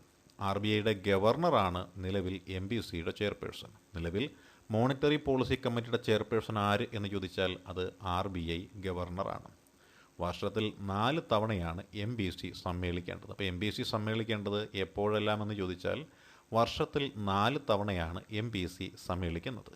ഈ MPCയുടെ ക്വാറം തികയാനായിട്ടോ 4 അംഗങ്ങളുടെ സാന്നിധ്യവും വേണം. അപ്പോൾ വർഷത്തിൽ 4 തവണയാണ് മോണിറ്ററി പോളിസി കമ്മിറ്റിയുടെ യോഗം ചേരുന്നതെന്നും അതിൻ്റെ ക്വാറം തികയണമെന്നുണ്ടെങ്കിലോ 4 അംഗങ്ങളുടെ സാന്നിധ്യം വേണം എന്നുമുള്ളതാണ് നിബന്ധന. ഇനിയോ നമുക്ക് എന്താണ് മോണിറ്ററി പോളിസി എന്നൊന്ന് നോക്കാം, അല്ലേ? മോണിറ്ററി പോളിസി എന്ന് പറഞ്ഞു കഴിഞ്ഞാൽ എന്താണ്, അഥവാ പണനയം എന്ന് പറഞ്ഞു കഴിഞ്ഞാൽ എന്താണ്? പൊതു സാമ്പത്തിക നയത്തിലെ ലക്ഷ്യങ്ങൾ നേടിയെടുക്കുന്നതിനായിട്ട്, അല്ലേ? പൊതു സാമ്പത്തിക നയത്തിലെ ലക്ഷ്യങ്ങൾ നേടിയെടുക്കുന്നതിനായിട്ട് പണത്തിൻ്റെ അളവിലും ലഭ്യതയിലും വിലയിലും കേന്ദ്ര ബാങ്ക് വരുത്തുന്ന നിയന്ത്രണങ്ങളുണ്ട്. പൊതു സാമ്പത്തിക നയത്തിലെ ലക്ഷ്യങ്ങൾ നേടിയെടുക്കുന്നതിനായിട്ട് പണത്തിൻ്റെ അളവിലും ലഭ്യതയിലും വിലയിലും കേന്ദ്ര ബാങ്ക് വരുത്തുന്ന നിയന്ത്രണങ്ങളെയാണ് നമ്മൾ എന്ത് വിളിക്കുന്നത്? പണനയം എന്ന് പേരിട്ട് വിശേഷിപ്പിക്കാറ്. ഒരു പരിധിക്കപ്പുറം പണലഭ്യത ഉണ്ടായിരിക്കുകയോ പണത്തിൻ്റെ മൂല്യം സാധനങ്ങളുടേതുമായി താരതമ്യപ്പെടുത്തുമ്പോൾ കുറഞ്ഞുകൊണ്ടിരിക്കുകയോ ചെയ്യുന്ന അവസ്ഥയെ ആണ് നാണയപ്പെരുപ്പം എന്ന് വിശേഷിപ്പിക്കുന്നത്. അപ്പോൾ എന്താണ് നാണയപ്പെരുപ്പം എന്ന് ചോദിച്ചാൽ എന്താ പറയാൻ പറ്റുക? ഒരു പരിധിക്കപ്പുറം പണലഭ്യതയിൽ ഉണ്ടായിരിക്കുകയോ അല്ലെ ഒരു പരിധിക്കപ്പുറം പണം ലഭ്യതയിൽ ഉണ്ടായിരിക്കുകയോ പണത്തിൻ്റെ മൂല്യം സാധനങ്ങളുടേതുമായിട്ട് താരതമ്യപ്പെടുത്തുമ്പോൾ കുറഞ്ഞുകൊണ്ടിരിക്കുകയോ ചെയ്യുന്ന അവസ്ഥയെ ആണ് നാണയപ്പെരുപ്പം അഥവാ ഇൻഫ്ലേഷൻ എന്ന് വിശേഷിപ്പിക്കാറുള്ളത്. സാധനങ്ങളുടെയും സേവനങ്ങളുടെയും വില കുറഞ്ഞു വരുന്ന അവസ്ഥയ്ക്കാണ് നമ്മളെന്ത് വിശേഷിപ്പിക്കുന്നത്? ഡീഫ്ലേഷൻ എന്ന് വിശേഷിപ്പിക്കുന്നത്. അപ്പോൾ സാധനങ്ങളുടെയും സേവനങ്ങളുടെയും വില കുറഞ്ഞു വരുന്ന അവസ്ഥയെ ആണ് ഡീഫ്ലേഷൻ എന്ന് വിശേഷിപ്പിക്കാറുള്ളത്. ഇനി മോണിറ്ററി സപ്ലൈ റെഗുലേഷൻസ് അല്ലെങ്കിൽ മണി സപ്ലൈ റെഗുലേഷൻസ് പണപ്രധാന നിയന്ത്രണങ്ങൾ എന്തെല്ലാമെന്ന് നമുക്കൊന്ന് നോക്കാം. പണപ്രധാന നിയന്ത്രണങ്ങൾ എന്തെല്ലാം? ഒരു നിശ്ചിത സമയബിന്ദുവിൽ പൊതുജനങ്ങളുടെ കയ്യിലുള്ള പണത്തിൻ്റെ ശേഖരത്തിനെയാണ് നമ്മൾ മണി സപ്ലൈ എന്ന് വിശേഷിപ്പിക്കുന്നത്. അതായത് ഒരു നിശ്ചിത കാലഘട്ടത്തിനുള്ളിൽ പൊതുജനങ്ങളുടെ കയ്യിലുള്ള പണത്തിൻ്റെ ശേഖരം, അത് ചിലപ്പോൾ ഒരു ദിവസമാവാം, ഒരാഴ്ചയാവാം, ഒരു മാസമാവാം, ഒരു വർഷമാവാം. അപ്പോൾ ഒരു നിശ്ചിത സമയബിന്ദുവിൽ പൊതുജനങ്ങളുടെ കയ്യിലുള്ള പണത്തിൻ്റെ ശേഖരത്തിനെയാണ് നമ്മൾ എന്ത് വിളിക്കുന്നത്? പണത്തിൻ്റെ പ്രധാനം എന്ന് വിശേഷിപ്പിക്കുന്നത്. അല്ലേ? പണത്തിൻ്റെ പ്രധാനം ഒരു ശേഖരചരമാണ്. അതായത് ഒരു സ്റ്റോക്ക് വേരിയബിൾ ആണ്. മണി സപ്ലൈ എന്ന് പറയുന്നത് ഒരു സ്റ്റോക്ക് വേരിയബിൾ ആണ്. റിസർവ് ബാങ്ക് ഓഫ് ഇന്ത്യ അല്ലേ, അതായത് റിസർവ് ബാങ്ക് സമ്പദ്ഘടനയിലെ പണത്തിൻ്റെ പ്രധാനം നിയന്ത്രിക്കാൻ 2 ഉപാധികൾ നടപ്പിലാക്കുന്നു. അതായത് മണി സപ്ലൈ ഉറപ്പിക്കാനായിട്ട് റിസർവ് ബാങ്ക് എന്ത് ചെയ്യുന്നു? 2 പോളിസികൾ നടപ്പിലാക്കുന്നു, അല്ലെങ്കിൽ 2 ഉപാധികൾ നടപ്പിലാക്കുന്നു എന്നാണ് പറയുന്നത്. അതിൽ ഒന്നാമത്തെ ഉപാധിയുടെ പേര് ഗുണപരമായ ഉപാധി അഥവാ ക്വാളിറ്റേറ്റീവ് മെഷർ എന്ന് പറയും. അല്ലെ, ക്വാളിറ്റേറ്റീവ് മെത്തേഡ് എന്നും പറയാറുണ്ട്. ഗുണപരമായ ഉപാധി. രണ്ടാമത്തേത് ക്വാണ്ടിറ്റേറ്റീവ് മെത്തേഡ് അഥവാ അളവുപരമായ ഉപാധി. അപ്പോൾ ഗുണപരമായ ഉപാധിയും അളവുപരമായ ഉപാധി എന്നിങ്ങനെ 2 തരത്തിലുള്ള ഉപാധികളാണ് നമുക്കുള്ളതെന്ന് ക്വാളിറ്റേറ്റീവ് മെത്തേഡും മറ്റൊന്ന് ക്വാണ്ടിറ്റേറ്റീവ് മെത്തേഡും എന്ന് നമുക്ക് പറയാൻ സാധിക്കും. ഇനി ഗുണപരമായ ഉപാധി എന്തെല്ലാമെന്ന് നോക്കാം. അല്ലെ, ഗുണപരമായ ഉപാധിയിൽപ്പെടുന്നവ എന്തെല്ലാമാണ്? വാണിജ്യ ബാങ്കുകളുടെ വായ്പ പ്രോത്സാഹിപ്പിക്കുകയോ നിരുത്സാഹപ്പെടുത്തുകയോ ചെയ്യുന്നതിനുള്ള ധാർമ്മിക അനുനയം. അതായത് വാണിജ്യ ബാങ്കുകളുടെ വായ്പ പ്രോത്സാഹപ്പെടുത്തുക അല്ലെങ്കിൽ നിരുത്സാഹപ്പെടുത്തുക, അതിന് വേണ്ടിയിട്ടുള്ള ചില നയങ്ങളെയാണ് നമ്മളെന്ത് വിശേഷിപ്പിക്കുന്നത്? ഈ പറയുന്ന ക്വാളിറ്റേറ്റീവ് മെഷേഴ്സ് എന്ന് പറയുന്ന ക്വാളിറ്റേറ്റീവ് മെഷേഴ്സ് എന്ന് പറയുന്നത് ഗുണപരമായ ഉപാധി എന്ന് പറയുന്നത്. അതേപോലെ മാർജിൻ റിക്വയർമെൻ്റ് എന്ന് പറയുന്ന അതുകൊണ്ടല്ലോ മാർജിൻ റിക്വയർമെൻറ്റ്. ഇനിയോ അളവുപരമായ ഉപാധിയിൽ പെടുന്നവ എന്താണെന്നാണ് ചോദിച്ചിരിക്കുന്നത്. ക്വാണ്ടിറ്റേറ്റീവിൽ പെടുന്നത്. അപ്പോൾ ക്വാണ്ടിറ്റേറ്റീവിൽ പെടുന്നത് ഒന്ന് കരുതൽ ധനാനുപാതം അഥവാ ക്യാഷ് റിസർവ് റേഷ്യോ ക്വാണ്ടിറ്റേറ്റീവ് ആണ്. അതേപോലെ ബാങ്ക് നിരക്ക് എന്ന് പറയുന്നത് ക്വാണ്ടിറ്റേറ്റീവ് ആണ്. ബാങ്ക് നിരക്ക് ക്വാണ്ടിറ്റേറ്റീവ് ആണ്. ഓപ്പൺ മാർക്കറ്റ് ഓപ്പറേഷൻസ് അതും എന്താണ്? നമ്മുടെ തുറന്ന കമ്പോള നടപടികൾ എന്ന് പറയുന്നതും ക്വാണ്ടിറ്റേറ്റീവ് മെഷേഴ്സാണ്. ഇനി നമുക്കിതെല്ലാം ഒന്ന് ഡീറ്റെയിൽഡായിട്ട് മനസ്സിലാക്കാനൊരു ശ്രമം നടത്താം. അല്ല, ഡീറ്റെയിൽഡായിട്ട് മനസ്സിലാക്കുമ്പോൾ എന്താണ് ക്യാഷ് റിസർവ് റേഷ്യോ എന്ന് നമുക്കൊന്ന് നോക്കാം. അല്ല, എന്താണ് ക്യാഷ് റിസർവ് റേഷ്യോ?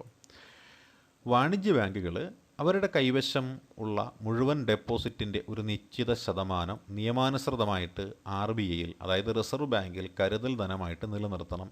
ഇതിനെയാണ് ക്യാഷ് റിസർവ് റേഷ്യോ എന്ന് പറയുന്നത്. അപ്പോൾ റിസർവ് ബാങ്ക് ഓഫ് ഇന്ത്യയിൽ എല്ലാ വാണിജ്യ ബാങ്കുകളും അവരുടെ ആകെ ഡെപ്പോസിറ്റിൻ്റെ ഒരു നിശ്ചിത ശതമാനം റിസർവായിട്ട് ഇടണം. അതിനെയാണ് ക്യാഷ് റിസർവ് റേഷ്യോ എന്ന് വിശേഷിപ്പിക്കാറുള്ളത്. ഇനി എന്താണ് റിപ്പോ റേറ്റ് എന്ന് നമുക്കൊന്ന് നോക്കാം. അല്ല, റിപ്പോ റേറ്റ് അതായത് ഫണ്ടുകളുടെ അപര്യാപ്തത വരുമ്പോൾ, അതായത് ഫണ്ടുകളുടെ കുറവ് വരുമ്പോൾ കേന്ദ്ര ബാങ്ക് എന്ത് ചെയ്യുന്നു? ഹ്രസ്വകാലത്തേക്ക് വാണിജ്യ ബാങ്കുകൾക്ക് ഈടിൻ്റെ അടിസ്ഥാനത്തിൽ നൽകുന്ന ഫണ്ടിൻ്റെ പലിശയ്ക്കാണ് റിപ്പോ നിരക്ക് എന്ന് പറയുന്നത്. അതായത് നമ്മുടെ ഈ വാണിജ്യ ബാങ്കുകളുണ്ടല്ലോ, എല്ലാ സംസ്ഥാനങ്ങളിലും വാണിജ്യ ബാങ്കുകളുണ്ട്. അപ്പോൾ അത്തരത്തിലുള്ള വാണിജ്യ ബാങ്കുകൾക്ക് പണത്തിന് ആവശ്യം വരുന്നു. അവർക്ക് വേറെ ചോദിക്കാൻ മാർഗ്ഗമില്ല. അപ്പോൾ അവരെന്ത് ചെയ്യുന്നു? റിസർവ് ബാങ്ക് ഓഫ് ഇന്ത്യയിൽ നിന്ന് പണം വായ്പ എടുക്കുന്നു. എന്തിൻ്റെ അടിസ്ഥാനത്തിലാണ്? അവരൊരു ഈട് കൊടുക്കും. ആ ഒരു ഈടിൻ്റെ അടിസ്ഥാനത്തിൽ നൽകുന്ന ഒരു ഫണ്ടുണ്ട്. ആ ഫണ്ടിന് ഒരു ചെറിയ പലിശയുണ്ട്. ആ പലിശയ്ക്കാണ് നമ്മൾ റിപ്പോ റേറ്റ് എന്ന് പറയുന്നത്. അതായത് നമ്മുടെ വാണിജ്യ ബാങ്കുകൾ കേന്ദ്ര ബാങ്കിൽ നിന്ന് എടുക്കുന്ന ഒരു കുറഞ്ഞ നാളത്തേക്ക് എടുക്കുന്ന ഒരു ഫണ്ട്, അതിന് കൊടുക്കുന്ന പലിശയ്ക്കാണ് നമ്മൾ റിപ്പോ റേറ്റ് എന്ന് പറയുന്നത്. ഇനി നമുക്ക് റിപ്പോ റേറ്റ് ബാങ്ക് റേറ്റിനേക്കാൾ താഴ്ന്നിരിക്കുമെന്നാണ് പറയുന്നത്. അപ്പോൾ റിപ്പോ റേറ്റ് എങ്ങനെയായിരിക്കും ഇരിക്കുന്നത്? അത് ബാങ്ക് റേറ്റിനേക്കാൾ താഴ്ന്നിരിക്കുന്നതാണ് റിപ്പോ റേറ്റ് എന്ന് പറയുന്നത്. റിവേഴ്സ് റിപ്പോ റേറ്റ് അതിനേക്കാൾ ഉയർന്നു നിൽക്കും. അപ്പോൾ എന്താണ് ബാങ്ക് റേറ്റ് എന്നും എന്താണ് റിപ്പോ റേറ്റ് എന്നും ഒക്കെ നമുക്ക് ഇവിടെ മനസ്സിലാക്കാനായിട്ട് സാധിക്കും. അപ്പോൾ നമ്മളിപ്പോൾ ആദ്യം നോക്കി എന്താണ്? ക്യാഷ് റിസർവ് റേഷ്യോ നോക്കി അല്ലേ. അത് കഴിഞ്ഞിട്ട് നോക്കിയ റിപ്പോ റേറ്റ് ആണ്. റിപ്പോ റേറ്റ് എന്താണെന്ന് മനസ്സിലായി. ഹ്രസ്വകാലത്തേക്ക് റിസർവ് ബാങ്ക് അല്ലേ, റിസർവ് ബാങ്ക് എന്ത് ചെയ്യുന്നു, ഈ പറയുന്ന വാണിജ്യ ബാങ്കുകൾക്ക് കുറഞ്ഞ പലിശ നിരക്കിൽ കുറച്ച് എമൗണ്ട് കൊടുക്കും. ആ പലിശ നിരക്കിനെയാണ് നമ്മൾ റിപ്പോ റേറ്റ് എന്ന് പറയുന്നത്. ആ റിപ്പോ റേറ്റ് എന്ന് പറയുന്നത് ബാങ്ക് റേറ്റിനേക്കാൾ താഴ്ന്നതായിരിക്കും അല്ലേ, കുറച്ച് കാലത്തേക്കുള്ളത് കൊണ്ടാണ് അത്. ഇനിയോ റിവേഴ്സ് റിപ്പോ എന്ന് പറഞ്ഞ റേറ്റിനേക്കാൾ ഉയർന്നു നിൽക്കുന്നു എന്നാണ് പറയുന്നത്.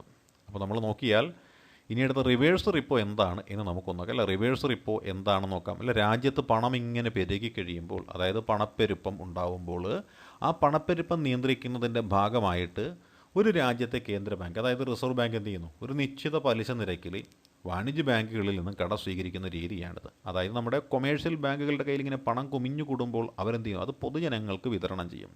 പൊതുജനങ്ങളുടെ കയ്യിൽ ആവശ്യത്തിൽ കൂടുതൽ പണം വന്നു കഴിയുമ്പോൾ അത് പണപ്പെരുപ്പത്തിന് കാരണമാകും.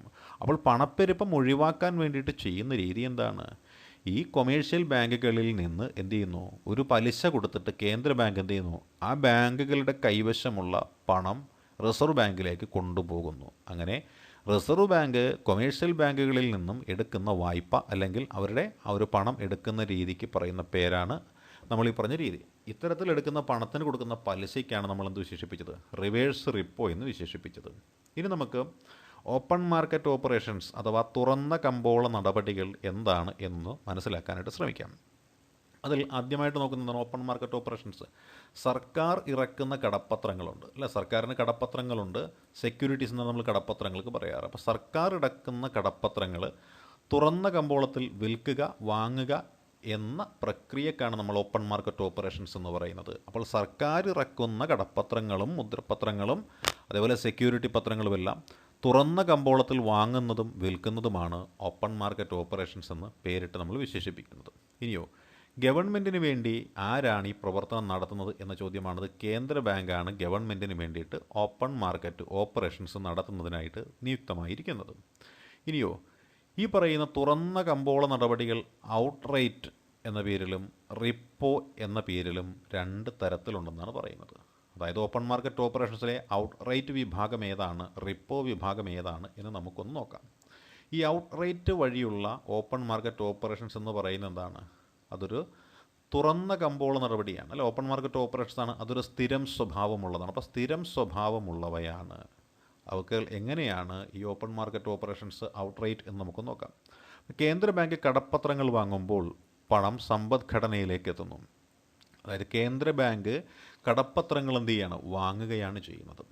കടപ്പത്രങ്ങൾ കേന്ദ്ര ബാങ്ക് വാങ്ങുമ്പോൾ പണം കൊടുത്താണ് വാങ്ങുന്നത്. അപ്പോൾ പണം സാധാരണക്കാരൻ്റെ കൈവശമാണ് എത്തുന്നത് അല്ലേ. അങ്ങനെ ഈ കടപ്പത്രങ്ങൾ വാങ്ങിയിട്ട് പൈസ മാർക്കറ്റിലേക്ക് കൊടുക്കുമ്പോൾ സമ്പദ്ഘടനയിലേക്ക് കൂടുതൽ പണം വരും. അതാണ് ഒന്നാമത്തെ കാര്യം. പിന്നെയോ ഇത് തിരികെ എന്ന് വിൽക്കുമെന്ന് കാണുന്നില്ല. ഇപ്പം വാങ്ങിയ സെക്യൂരിറ്റി എന്ന് പറയുന്നത് തിരികെ എന്ന് വിൽക്കും എന്ന് വാഗ്ദാനം ചെയ്യുന്നില്ല. അതേപോലെ കേന്ദ്ര ബാങ്ക് ഈ സെക്യൂരിറ്റികൾ വിൽക്കുമ്പോൾ പണം എന്താ സംഭവിക്കുക, സമ്പദ്ഘടനയിൽ നിന്ന് പിൻവലിക്കുകയാണ് ചെയ്യുന്നത്. അതായത് പണം എന്ന് പറയുന്നത് റിസർവ് ബാങ്കിന് ആവശ്യമുള്ളപ്പോൾ റിസർവ് ബാങ്ക് സെക്യൂരിറ്റി അങ്ങോട്ട് കച്ചവടത്തിന് വെക്കും. അപ്പോൾ കയ്യിൽ കാശുള്ള ആളുകൾ വന്നിട്ട് ഈ പറയുന്ന സെക്യൂരിറ്റി വാങ്ങുമ്പോൾ അവ ജനങ്ങളുടെ കയ്യിലിരുന്ന പണം ബാങ്കിലേക്ക് എത്തുന്നു, ആളുകളുടെ കയ്യിൽ പണം കുറയുന്നു. അങ്ങനെ പണപ്പെരുപ്പം എന്ത് ചെയ്യാൻ പറ്റും, നിയന്ത്രിക്കാൻ പറ്റും. ഇത്തരത്തിൽ പണപ്പെരുപ്പവും പണച്ചുരുക്കവും നിയന്ത്രിക്കുന്നതിനുള്ള ഒരു ഉപാധിയാണ് ഓപ്പൺ മാർക്കറ്റ് ഓപ്പറേഷൻസ് എന്ന് പറയുന്നത്. അതിൽ ഔട്ട്റൈറ്റ് വഴിയുള്ള മെത്തേഡാണ് ഇത്. അതായത് പിന്നീട് നമ്മൾ എന്ത് ചെയ്യണം, വാങ്ങുമെന്ന യാതൊരു ഉറപ്പും നൽകുന്നില്ല എന്നുള്ളതാണ് ഇതിൻ്റെ പ്രത്യേകത. അതായത് കേന്ദ്ര ബാങ്ക് ഒരു സെക്യൂരിറ്റി വാങ്ങുമ്പോൾ ഇത് വീണ്ടും വിൽക്കുന്നതിൻ്റെ വിലയും തീയതിയും മുൻകൂട്ടി എന്ത് ചെയ്യുന്നു, കരാറിൽ സൂചിപ്പിച്ചിരിക്കുമെന്നാണ് പറയണത് അല്ലേ. മുൻകൂട്ടി കരാറിൽ സൂചിപ്പിച്ചിരിക്കും. ഇത്തരത്തിൽ കേന്ദ്ര ബാങ്ക് ഈ സെക്യൂരിറ്റികൾ വിൽക്കുമ്പോൾ എന്താണ്, വാങ്ങുമെന്നോ വിൽക്കുമെന്നോ ഒന്നും പറയുന്നില്ല. അത്തരത്തിൽ യാതൊരു തരത്തിലുള്ള വാഗ്ദാനവും നൽകാതെ അല്ലേ, യാതൊരു തരത്തിലുള്ള വാഗ്ദാനവും നൽകാതെ എന്താണ് ചെയ്യുന്നത്, ഈ പറയുന്ന കേന്ദ്ര ബാങ്ക് ഒരു സെക്യൂരിറ്റി വാങ്ങുമ്പോൾ ഇത് വീണ്ടും വിൽക്കുന്നതിൻ്റെ വിലയും തീയതിയും മുൻകൂട്ടി വാങ്ങൽ എഗ്രിമെൻറ്റിൽ കാണിക്കുന്നില്ല എങ്കിൽ അതിനെയാണ് നമ്മൾ എന്ത് വിശേഷിപ്പിക്കുന്നത്, റിപ്പോ നിരക്ക് എന്ന് വിശേഷിപ്പിക്കുന്നത് അല്ലേ. റിപ്പോ നിരക്ക് എന്ന് പേരിട്ട് നമ്മൾ വിശേഷിപ്പിക്കുന്നു അല്ലേ. കേന്ദ്ര ബാങ്ക് ഒരു സെക്യൂരിറ്റി വാങ്ങുമ്പോൾ ഇത് വീണ്ടും വിൽക്കുന്നതിൻ്റെ വിലയും അല്ലേ, വിൽക്കുന്നതിൻ്റെ വിലയും അതേപോലെ എന്തും കൂടി കാണുന്നു, വിൽക്കുന്നതിൻ്റെ വില കാണുന്നു, അതേപോലെ മുൻകൂട്ടി വാങ്ങൽ തീയതിയും വിൽക്കൽ തീയതിയും എല്ലാം കാണിക്കുകയാണെന്നുണ്ടെങ്കിൽ അതിനെ നമ്മൾ റിപ്പോ എന്നാണ് പറയുന്നത്. നേരെ മറിച്ച് ഇത് തിരികെ വിൽക്കുമെന്ന വാഗ്ദാനം ഒന്നും നൽകുന്നില്ല. ഇത്തരത്തിൽ എന്തായിരിക്കാം ചെയ്യുന്ന പരിപാടിക്കാണ് നമ്മൾ ഔട്ട്റൈറ്റ് വഴിയുള്ള തുറന്ന കമ്പോളം എന്ന് പറയുന്നത്. അപ്പോൾ ഔട്ട്റൈറ്റ് വഴിയുള്ള ഇടപാടാണ് നമ്മളിപ്പോൾ പറഞ്ഞത്. ഇനിയോ അടുത്ത് നമ്മൾ നോക്കും. അതായത് സെക്യൂരിറ്റികളുടെ ഔട്ട്റൈറ്റ് വിൽപ്പനയ്ക്ക് പകരം കേന്ദ്ര ബാങ്ക് തിരിച്ചു വാങ്ങാനുള്ള തീയതിയും വിലയും സൂചിപ്പിക്കുന്ന ഒരു കരാറിലൂടെ സെക്യൂരിറ്റികൾ വിൽക്കുന്നു. ഇത്തരത്തിലുള്ള വിൽപ്പന കരാറിനെയാണ് റിവേഴ്സ് പർച്ചേസ് എഗ്രിമെൻ്റ് എന്ന് വിശേഷിപ്പിക്കുന്നത്. അതായത് റിപ്പോയും റിവേഴ്സ് റിപ്പോയും, അതായത് മുൻകൂട്ടി തീയതിയും വാങ്ങൽ തീയതിയുമെല്ലാം, അതായത് വാങ്ങുമ്പോഴാണ്. അതായത് സെക്യൂരിറ്റി എന്ന് പറയുന്നത് വാങ്ങുമ്പോഴും വിൽക്കുമ്പോഴും യാതൊരു തരത്തിലുള്ള ഇടപെടലുകളും കാണുന്നില്ല എന്നുണ്ടെങ്കിൽ അതിനെ നമ്മൾ ഔട്ട്റൈറ്റ് എന്ന് വിശേഷിപ്പിക്കും. എന്നാൽ വാങ്ങുമ്പോൾ വിൽക്കുന്നതിൻ്റെ വിലയും തീയതിയും എല്ലാം എന്ത് ചെയ്യുന്നു, മുൻകൂട്ടി കാണും. ഞാനിപ്പോൾ ഇത് വാങ്ങി നിങ്ങളെടുത്ത് ഞാൻ 6 മാസം കഴിയുമ്പോൾ ഇന്ന വിലയ്ക്ക് ഇത് വിൽക്കും എന്ന് പറഞ്ഞുകൊണ്ട് ആ പൊതുജനങ്ങളിൽ നിന്ന് സ്വീകരിക്കുന്ന സിസ്റ്റത്തിനാണ് നമ്മൾ റിപ്പോ എന്ന് പറയുന്നത്. ഇനി അതേപോലെ നോക്കിയാലോ, ഔട്ട്റൈറ്റ് വിൽപ്പനയ്ക്ക് പകരം എന്ത് ചെയ്യുന്നു, കേന്ദ്ര ബാങ്ക് തിരിച്ചു വാങ്ങാനുള്ള തീയതിയും വിലയും സൂചിപ്പിക്കുന്ന ഒരു കരാറിലൂടെ സെക്യൂരിറ്റി വിൽക്കുന്നു. അപ്പോൾ വിൽക്കുന്നതാണ് റിവേഴ്സ് പർച്ചേസ് എഗ്രിമെൻ്റ് എന്ന് പറയുന്ന റിവേഴ്സ് റിപ്പോ എന്ന പേരിൽ അറിയപ്പെടുന്നത്. വിൽക്കുന്നത്, വാങ്ങുന്നതാണ് റിപ്പോ എന്ന പേരിലും അറിയപ്പെടുന്നത്. അപ്പോൾ ഈ പറയുന്ന ഈ ഓപ്പൺ മാർക്കറ്റ് ഓപ്പറേഷൻസിലുമുണ്ട് റിപ്പോയും റിവേഴ്സ് റിപ്പോയും എന്ന് നമുക്ക് മനസ്സിലാക്കാനായിട്ട് സാധിക്കും. ഇനിയോ, reserve Bank of India repo, reverse repo എന്നീ വ്യവഹാരങ്ങൾ വിവിധ കാലാവധികളിലാണ് ചെയ്യണത്. ഹ്രസ്വകാലം എന്ന് നമ്മൾ പറഞ്ഞു. അങ്ങനെ നോക്കിയാൽ ഏതൊക്കെയാണ് ഹ്രസ്വകാലങ്ങളിൽ പെടുന്നത്? ഒരു ദിവസം പെടുന്നുണ്ട്, അതായത് ഒരു രാത്രിയാണ്. 7 ദിവസം, ഒരാഴ്ചയാണ്. 14 ദിവസം, അതായത് 2 ആഴ്ചയാണ്. അപ്പോൾ Reserve Bank of India repo, reverse repo വ്യവഹാരങ്ങൾ വിവിധ കാലാവധികളിൽ ഒരു രാത്രി, 7 ദിവസം, 14 ദിവസം എന്നിങ്ങനെ നടത്തുന്നുണ്ട്. ഇത്തരം പ്രവർത്തനങ്ങൾ റിസർവ് ബാങ്കിൻ്റെ പണനയത്തിൻ്റെ പ്രധാനപ്പെട്ട ഉപാധികളായിട്ടാണ് കണക്കാക്കപ്പെടുന്നത്. Statutory liquidity ratio. എന്താണ് സ്റ്റാറ്റ്യൂട്ടറി ലിക്വിഡിറ്റി റേഷ്യോ എന്ന് നമുക്കൊന്ന് നോക്കാം. അപ്പോൾ സ്റ്റാറ്റ്യൂട്ടറി ലിക്വിഡിറ്റി റേഷ്യോ എന്ന് പറഞ്ഞു കഴിഞ്ഞാൽ ബാങ്കുകൾ മൂലധനത്തിൻ്റെ ഒരു ഭാഗം സർക്കാർ ബോണ്ടുകളിൽ ഗോൾഡ് എന്ന രീതിയിൽ സൂക്ഷിക്കുന്നതിനെയാണ് സ്റ്റാറ്റ്യൂട്ടറി ലിക്വിഡിറ്റി റേഷ്യോ അഥവാ SLR എന്ന് പരാമർശിക്കുന്നത്. ബാങ്കുകൾ മൂലധനത്തിൻ്റെ ഒരു ഭാഗം സർക്കാർ ബോണ്ടുകൾ, ഗോൾഡ് എന്നീ രീതികളിൽ സൂക്ഷിക്കുന്ന പ്രക്രിയക്കാണ് SLR എന്ന് പേരിട്ട് വിശേഷിപ്പിക്കാറുള്ളത്. ഇനി എന്താണ് ബേസ് റേറ്റ് എന്ന് നമുക്കൊന്ന് നോക്കാം, അല്ലേ? ബേസ് റേറ്റ് എന്താണ്? വാണിജ്യ ബാങ്കുകൾക്ക് ഉപഭോക്താക്കൾക്ക് കൊടുക്കാൻ കഴിയുന്ന കുറഞ്ഞ പലിശ നിരക്കിനെയാണ് ബേസ് റേറ്റ് എന്ന് പറയുന്നത്. അതായത് ഉപഭോക്താക്കൾക്ക് വാണിജ്യ ബാങ്ക് ചുമത്തുന്ന ഏറ്റവും കുറഞ്ഞ പലിശ നിരക്കിനെയാണ് ബേസ് റേറ്റ് എന്ന് വിശേഷിപ്പിക്കാറുള്ളത്. ഇനി ബാങ്ക് റേറ്റ് എന്താണ് എന്ന് നമുക്കൊന്ന് നോക്കാം, അല്ലേ? ബാങ്ക് റേറ്റ് എന്താണ്? ബാങ്ക് റേറ്റ് ഇന്ത്യയിൽ വാണിജ്യ ബാങ്കുകൾക്ക് വായ്പ നൽകുന്ന നിരക്കുകളിൽ മാറ്റം വരുത്തിക്കൊണ്ട് റിസർവ് ബാങ്ക് പണത്തിൻ്റെ പ്രധാനത്തെ നിയന്ത്രിക്കുന്നതിനെയാണ് ബാങ്ക് നിരക്ക് അല്ലെങ്കിൽ ബാങ്ക് റേറ്റ് എന്ന് വിശേഷിപ്പിക്കുന്നത്. ബാങ്കുകൾക്ക് നൽകുന്ന വായ്പയിൽ റിസർവ് ബാങ്ക് ഈടാക്കുന്ന പലിശ നിരക്കിനെയാണ് ബാങ്ക് റേറ്റ് എന്ന് വിശേഷിപ്പിക്കാറുള്ളത്. അതായത് റിസർവ് ബാങ്ക് നമ്മുടെ കൊമേഴ്ഷ്യൽ ബാങ്കുകൾക്ക് വായ്പ കൊടുക്കാറുണ്ട്. അത്തരത്തിൽ കൊടുക്കുന്ന വായ്പയിൽ ഒരു ചെറിയ പലിശ നിരക്കും ചുമത്താറുണ്ട്. ഇത്തരത്തിൽ ചുമത്തുന്ന പലിശ നിരക്കിനെയാണ് ബാങ്ക് റേറ്റ് എന്ന് പേരിട്ട് വിശേഷിപ്പിക്കാറുള്ളത്.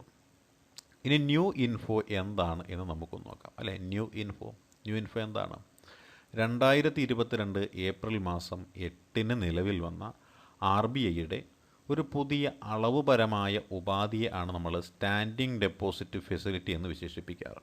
അതായത് 2022 ഏപ്രിൽ 8 നിലവിൽ വന്ന RBIയുടെ പുതിയ അളവുപരമായ ഒരു ഉപാധി, അതിനെയാണ് സ്റ്റാൻഡിംഗ് ഡെപ്പോസിറ്റ് ഫെസിലിറ്റി എന്ന് പേരിട്ട് വിശേഷിപ്പിക്കുന്നത്. ഇനിയോ, ബാങ്കുകളിലെ അധികമുള്ള പണം RBIയിൽ എത്തിക്കാനായിട്ട്, അതായത് ബാങ്കുകളുടെ കൈവശം കൂടുതൽ പണമുണ്ടെങ്കിൽ ആ പണം റിസർവ് ബാങ്ക് ഓഫ് ഇന്ത്യയിൽ എത്തിക്കാനായിട്ട് 3.75% പലിശ നിരക്കിൽ RBI ഈട് നൽകാതെ ബാങ്കുകളിൽ നിന്നും കടമെടുക്കുന്ന സംവിധാനമാണ് നമ്മൾ നേരത്തെ പറഞ്ഞ സ്റ്റാൻഡിംഗ് ഡെപ്പോസിറ്റ് ഫെസിലിറ്റി എന്ന് പറയുന്നത്. ബാങ്കുകളിലെ അധികമുള്ള പണം RBIയിൽ എത്തിക്കാൻ വേണ്ടിയിട്ട് 3.75%, അതായത് 3.25% പലിശ നിരക്കിൽ RBI ഈട് നൽകാതെ ബാങ്കുകളിൽ നിന്നും കടമെടുക്കുന്ന സംവിധാനത്തിനെയാണ് ഈ പറയുന്ന ഏത് പേരിട്ട് വിളിക്കുന്നത്? സ്റ്റാൻഡിംഗ് ഡെപ്പോസിറ്റ് ഫെസിലിറ്റി എന്ന് പേരിട്ട് വിശേഷിപ്പിക്കുന്നത്. ഇനി നമുക്ക് ഈ RBI ഡിജിറ്റൽ പേയ്മെൻറ്റ് ഇൻഡെക്സ് എന്താണ് എന്നൊന്ന് മനസ്സിലാക്കാൻ നോക്കാം, അല്ലേ? RBIയുടെ ഡിജിറ്റൽ പേയ്മെൻറ്റ് ഇൻഡെക്സ് എന്താണ് എന്ന് നോക്കാം. ഇന്ത്യയിലെ ഡിജിറ്റൽ പണമിടപാടുകളുടെ വ്യാപ്തി അതിൻ്റെ സാധ്യത ഇതൊക്കെ അളക്കാൻ വേണ്ടിയിട്ട് റിസർവ് ബാങ്ക് ഓഫ് ഇന്ത്യ ആരംഭിച്ചൊരു സൂചികയുണ്ട്. ഈ സൂചികയെ ആണ് ഡിജിറ്റൽ പേയ്മെൻറ്റ് ഇൻഡെക്സ് എന്ന് വിശേഷിപ്പിക്കാറുള്ളത്. അപ്പോൾ ഇന്ത്യയിലെ ഡിജിറ്റൽ പണമിടപാടുകളുടെ വ്യാപ്തിയും സാധ്യതയും അളക്കാൻ വേണ്ടിയിട്ട് അല്ലേ, ഇന്ത്യയിലെ ഡിജിറ്റൽ പണമിടപാടുകളുടെ വ്യാപ്തിയും സാധ്യതയും അളക്കാൻ വേണ്ടിയിട്ട് റിസർവ് ബാങ്ക് ഓഫ് ഇന്ത്യ ആരംഭിച്ച ഒരു സൂചിക, ആ സൂചികയെ ആണ് ഡിജിറ്റൽ പേയ്മെൻറ്റ് ഇൻഡെക്സ് എന്ന് പേരിട്ട് വിശേഷിപ്പിക്കുന്നത്. 2023 ജനുവരി 1 ഈ ഇൻഡെക്സ് നിലവിൽ വന്നത്. അപ്പോൾ 2023 ജനുവരി 1 നിലവിൽ വന്ന ഇൻഡെക്സാണ് ഡിജിറ്റൽ ഇന്ത്യ പേയ്മെൻറ്റ് ഇൻഡെക്സ് എന്ന് പറയുന്ന, അല്ലെങ്കിൽ ഡിജിറ്റൽ പേയ്മെൻറ്റ് ഇൻഡെക്സ് എന്ന് പറയുന്നത്. ഇതിൽ പ്രധാനമായിട്ടും 5 ഘടകങ്ങളാണ് ഉപയോഗിച്ചുകൊണ്ടിരിക്കുന്നത് അല്ലേ, പ്രധാനപ്പെട്ട 5 ഘടകങ്ങളാണ് ഇതിൽ ഉപയോഗിച്ചുകൊണ്ടിരിക്കുന്നത്. അതിലൊന്നാമത്തെ എന്താണ്? പേയ്മെൻറ്റ് എനേബിളേഴ്സ് എന്ന് പറയുന്നതാണ്. ഇതിൻ്റെ വെയിറ്റേജ് ആയിട്ട് കൊടുത്തിരിക്കുന്നത് 25%. ഒന്ന് പേയ്മെൻറ്റ് എനേബിളേഴ്സ്, ഇതിൻ്റെ വെയിറ്റേജ് 25%. രണ്ടാമത്തേത് പേയ്മെൻറ്റ് ഇൻഫ്രാസ്ട്രക്ചർ ഡിമാൻഡ്, സൈഡ് ഫാക്ടേഴ്സാണ്. ഇത് 10% വെയിറ്റേജ്. ഇനി അതേപോലെ പേയ്മെൻറ്റ് ഇൻഫ്രാസ്ട്രക്ചർ ഉണ്ട്, അതിൻ്റെ സപ്ലൈ സൈഡ് ഫാക്ടേഴ്സ് എന്ന് പറയുന്നത് 15%. പേയ്മെൻറ്റ് ഇൻഫ്രാസ്ട്രക്ചർ, അതിൽ സപ്ലൈ സൈഡ് ഫാക്ടേഴ്സ് 15% വരുന്നുണ്ട്. അതുപോലെ പേയ്മെൻറ്റ് പെർഫോമൻസ് ഉണ്ട്. പേയ്മെൻറ്റ് പെർഫോമൻസ് എന്ന് പറയുമ്പോൾ അത് 45% വരുന്നത്. പേയ്മെൻറ്റ് പെർഫോമൻസ് 45% വരുന്നത്. ഇത് നോക്കിയാലോ, കൺസ്യൂമർ സെൻട്രിസിറ്റി അത് 5% വരുന്നത്. അതായത് നമ്മൾ നോക്കിയത് എന്താണ്? 5 പ്രധാന ഘടകങ്ങൾ ഉപയോഗിച്ചുകൊണ്ട് തയ്യാറാക്കുന്ന ഒരു സൂചികയാണ്. അതിൻ്റെ പേരാണ് ഡിജിറ്റൽ പേയ്മെൻറ്റ് ഇൻഡെക്സ് എന്ന് പറയുന്നത്. അത് 100% തയ്യാറാക്കുന്നത്. അതിൽ പേയ്മെൻറ്റ് എനേബിൾസിൻ്റെ weightage 25%, payment infrastructure demand side എന്ന് പറയുമ്പോൾ 10%, അപ്പം മൊത്തം 35% അല്ലേ. അതേപോലെ പേയ്മെൻറ്റ് ഇൻഫ്രാസ്ട്രക്ചർ സപ്ലൈ സൈഡ് എന്ന് പറയുമ്പോൾ 15%, 35ഉം 15ഉം 50. പിന്നെയോ പേയ്മെൻറ്റ് പെർഫോമൻസ് ഉണ്ട്, അത് 45%, അപ്പോൾ 95. പിന്നെയോ കൺസ്യൂമർ സെൻട്രിസിറ്റി എന്ന് പറയുന്നത് 5% മൊത്തം 100%. 2018 മാർച്ച് മാസത്തെ അടിസ്ഥാനപ്പെടുത്തിയിട്ടാണ് ഈ സൂചിക പ്രധാനമായിട്ടും തയ്യാറാക്കുന്നത്. അപ്പോൾ ഈ സൂചിക പ്രധാനമായിട്ടും തയ്യാറാക്കുന്നത് 2018 മാർച്ച് മാസത്തെ അടിസ്ഥാനപ്പെടുത്തിയിട്ടാണ്. ഇനി നമുക്ക് RBIയിലെ ഗവർണർമാരെ കുറിച്ചുള്ള കുറച്ച് കാര്യങ്ങളൊന്ന് മനസ്സിലാക്കാൻ ശ്രമിക്കാം.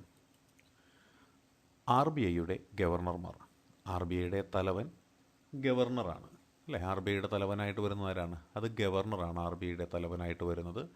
RBIയുടെ ആദ്യത്തെ ഗവർണറുടെ പേര് ചോദിച്ചാൽ നമുക്ക് എല്ലാവർക്കും അറിയാം, അത് സർ ഓസ്ബോൺ സ്മിത്ത് എന്ന് പറയുന്ന വ്യക്തിയാണ് അല്ലേ. സർ ഓസ്ബോൺ സ്മിത്ത് 1935 മുതൽ 37 വരെയുള്ളൊരു കാലഘട്ടത്തിൽ RBIയുടെ ഗവർണറായിട്ടിരുന്ന വ്യക്തിയുടെ പേരാണ് സർ ഓസ്ബോൺ സ്മിത്ത് എന്ന് പറയുന്നത്.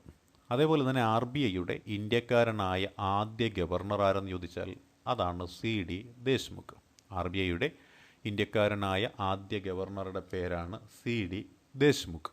CD ദേശ്മുഖാണ് RBIയുടെ ഇന്ത്യക്കാരനായ ആദ്യ ഗവർണർ എന്ന് പറയുന്നത്. 1944 അല്ലേ, 1944 ബ്രിട്ടൻ വുഡ്സ് സമ്മേളനത്തിൽ പങ്കെടുത്ത RBIയുടെ ഗവർണറാണ് CD ദേശ്മുഖ്. അപ്പോൾ 1944 ബ്രിട്ടൻ വുഡ്സ് സമ്മേളനത്തിൽ പങ്കെടുത്ത RBIയുടെ ഗവർണറുടെ പേരാണ് CD ദേശ്മുഖ്. ഇനി ഏറ്റവും കൂടുതൽ കാലം RBI ഗവർണറായിട്ട് സേവനമനുഷ്ഠിച്ചത് ബെനഗൽ രാമറാവു ആണ്. ഏറ്റവും കൂടുതൽ കാലം RBIയുടെ ഗവർണറായി സേവനമനുഷ്ഠിച്ച വ്യക്തിയുടെ പേരാണ് ബെനഗൽ രാമറാവു. ഇനി ഏറ്റവും കുറച്ചു കാലം RBIയുടെ ഗവർണറായി സേവനമനുഷ്ഠിച്ചത് ആരെന്ന് ചോദിച്ചാൽ ആ പേര് നമുക്കറിയാം, അത് അമിതാഭ് ഘോഷാണ് കേട്ടോ. ഏറ്റവും കുറച്ചു കാലം RBIയുടെ ഗവർണറായി സേവനമനുഷ്ഠിച്ചത് അമിതാഭ് ഘോഷാണ്. 1985 ജനുവരി 15 മുതൽ 1985 ഫെബ്രുവരി 4 വരെ ആയിരുന്നു അമിതാഭ് ഘോഷ് RBIയുടെ ഗവർണറായി സേവനമനുഷ്ഠിച്ചത്. ആദ്യമായിട്ട് കറൻസി നോട്ടുകളിൽ ഒപ്പിട്ട RBI ഗവർണറുടെ പേര് ചോദിച്ചാലോ, അത് ജെയിംസ് ടൈലറാണ്. ആദ്യമായിട്ട് കറൻസി നോട്ടുകളിൽ ഒപ്പിട്ട RBI ഗവർണറുടെ പേരാണ് ജെയിംസ് ടൈലർ. സ്വതന്ത്ര ഇന്ത്യയിലെ ആദ്യ ബാങ്ക് ദേശസാൽക്കരണ സമയത്ത്, അതായത് 1969 ആർ ബി ഐയുടെ ഗവർണറായിരുന്ന വ്യക്തിയുടെ പേരാണ് ലക്ഷ്മികാന്ത് ഝാ. അല്ലെ, സ്വതന്ത്ര ഇന്ത്യയിലെ ആദ്യ ബാങ്ക് ദേശസാൽക്കരണ സമയത്ത് ആർ ബി ഐയുടെ ഗവർണറായിരുന്ന വ്യക്തിയുടെ പേരാണ് ലക്ഷ്മികാന്ത് ഝാ എന്ന് പറയുന്നത്. 1967 മുതൽ 70 വരെയുള്ള കാലയളവിലായിരുന്നു ഇദ്ദേഹം ഗവർണറായി സേവനമനുഷ്ഠിച്ചത്. അപ്പോൾ നമ്മൾ ഇപ്പോൾ പറഞ്ഞു നിർത്തിയത് ലക്ഷ്മികാന്ത് ഝായെക്കുറിച്ചാണ്. സ്വതന്ത്ര ഇന്ത്യയിലെ ആദ്യത്തെ ബാങ്ക് ദേശസാൽക്കരണ സമയത്തെ ആർ ബി ഐ ഗവർണറാണ് ലക്ഷ്മികാന്ത് ഝാ. ഇനിയോ, ആർ ബി ഐ ഗവർണറായ ശേഷം ഇന്ത്യയുടെ പ്രധാനമന്ത്രിയായ വ്യക്തിയാണ് ആര്? മൻമോഹൻ സിംഗ്. 1982 മുതൽ 85 വരെയുള്ള ഒരു സമയമായിരുന്നു മൻമോഹൻ സിംഗിൻ്റെ കാലഘട്ടം.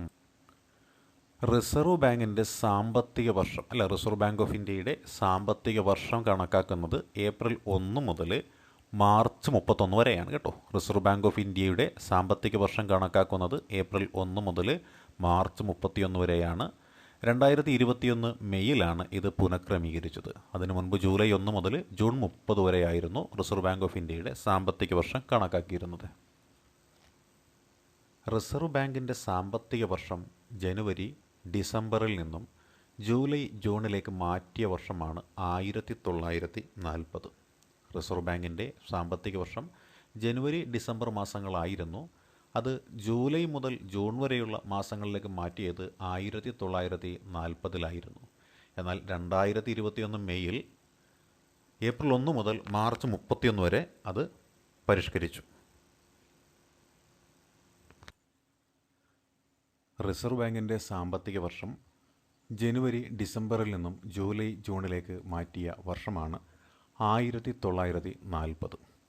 ആർ ബി ഐ ഗവർണർ ആയ ശേഷം ആദ്യ ആർ ബി ഐ ഉദ്യോഗസ്ഥൻ, അതായത് ആർ ബി ഐയിലെ ഉദ്യോഗസ്ഥനായിരുന്ന വ്യക്തി ആർ ബി ഐയിൽ ഗവർണറായി മാറി. അദ്ദേഹത്തിൻ്റെ പേരാണ് എം നരസിംഹം എന്ന് പറയുന്നത്. M Narasimham. R B I ഗവർണറായ ആദ്യ ആർ ബി ഐ ഉദ്യോഗസ്ഥൻ്റെ പേരാണ് M Narasimham. International Monetary Fund അഥവാ IMF, അതിൻ്റെ എക്സ്റ്റേണൽ അഡ്വൈസറി ഗ്രൂപ്പിലേക്ക് നിയമിതനായ മുൻ ആർ ബി ഐ ഗവർണറുടെ പേര് അതാണ് Raghuram Rajan. Reserve Bank of ഇന്ത്യയുടെ ഗവർണറായ ആദ്യത്തെ ആർ ബി ഐ ഉദ്യോഗസ്ഥൻ്റെ പേരാണ് എം നരസിംഹം എന്നത്. അപ്പോൾ ആർ ബി ഐ ഗവർണറായ ആദ്യത്തെ ആർ ബി ഐ ഉദ്യോഗസ്ഥൻ്റെ പേരാണ് M Narasimham. International Monetary Fund അതിൻ്റെ എക്സ്റ്റേണൽ അഡ്വൈസറി ഗ്രൂപ്പിലേക്ക് നിയമിതനായ മുൻ ആർ ബി ഐ ഗവർണറുടെ പേരാണ് രഘുറാം രാജൻ.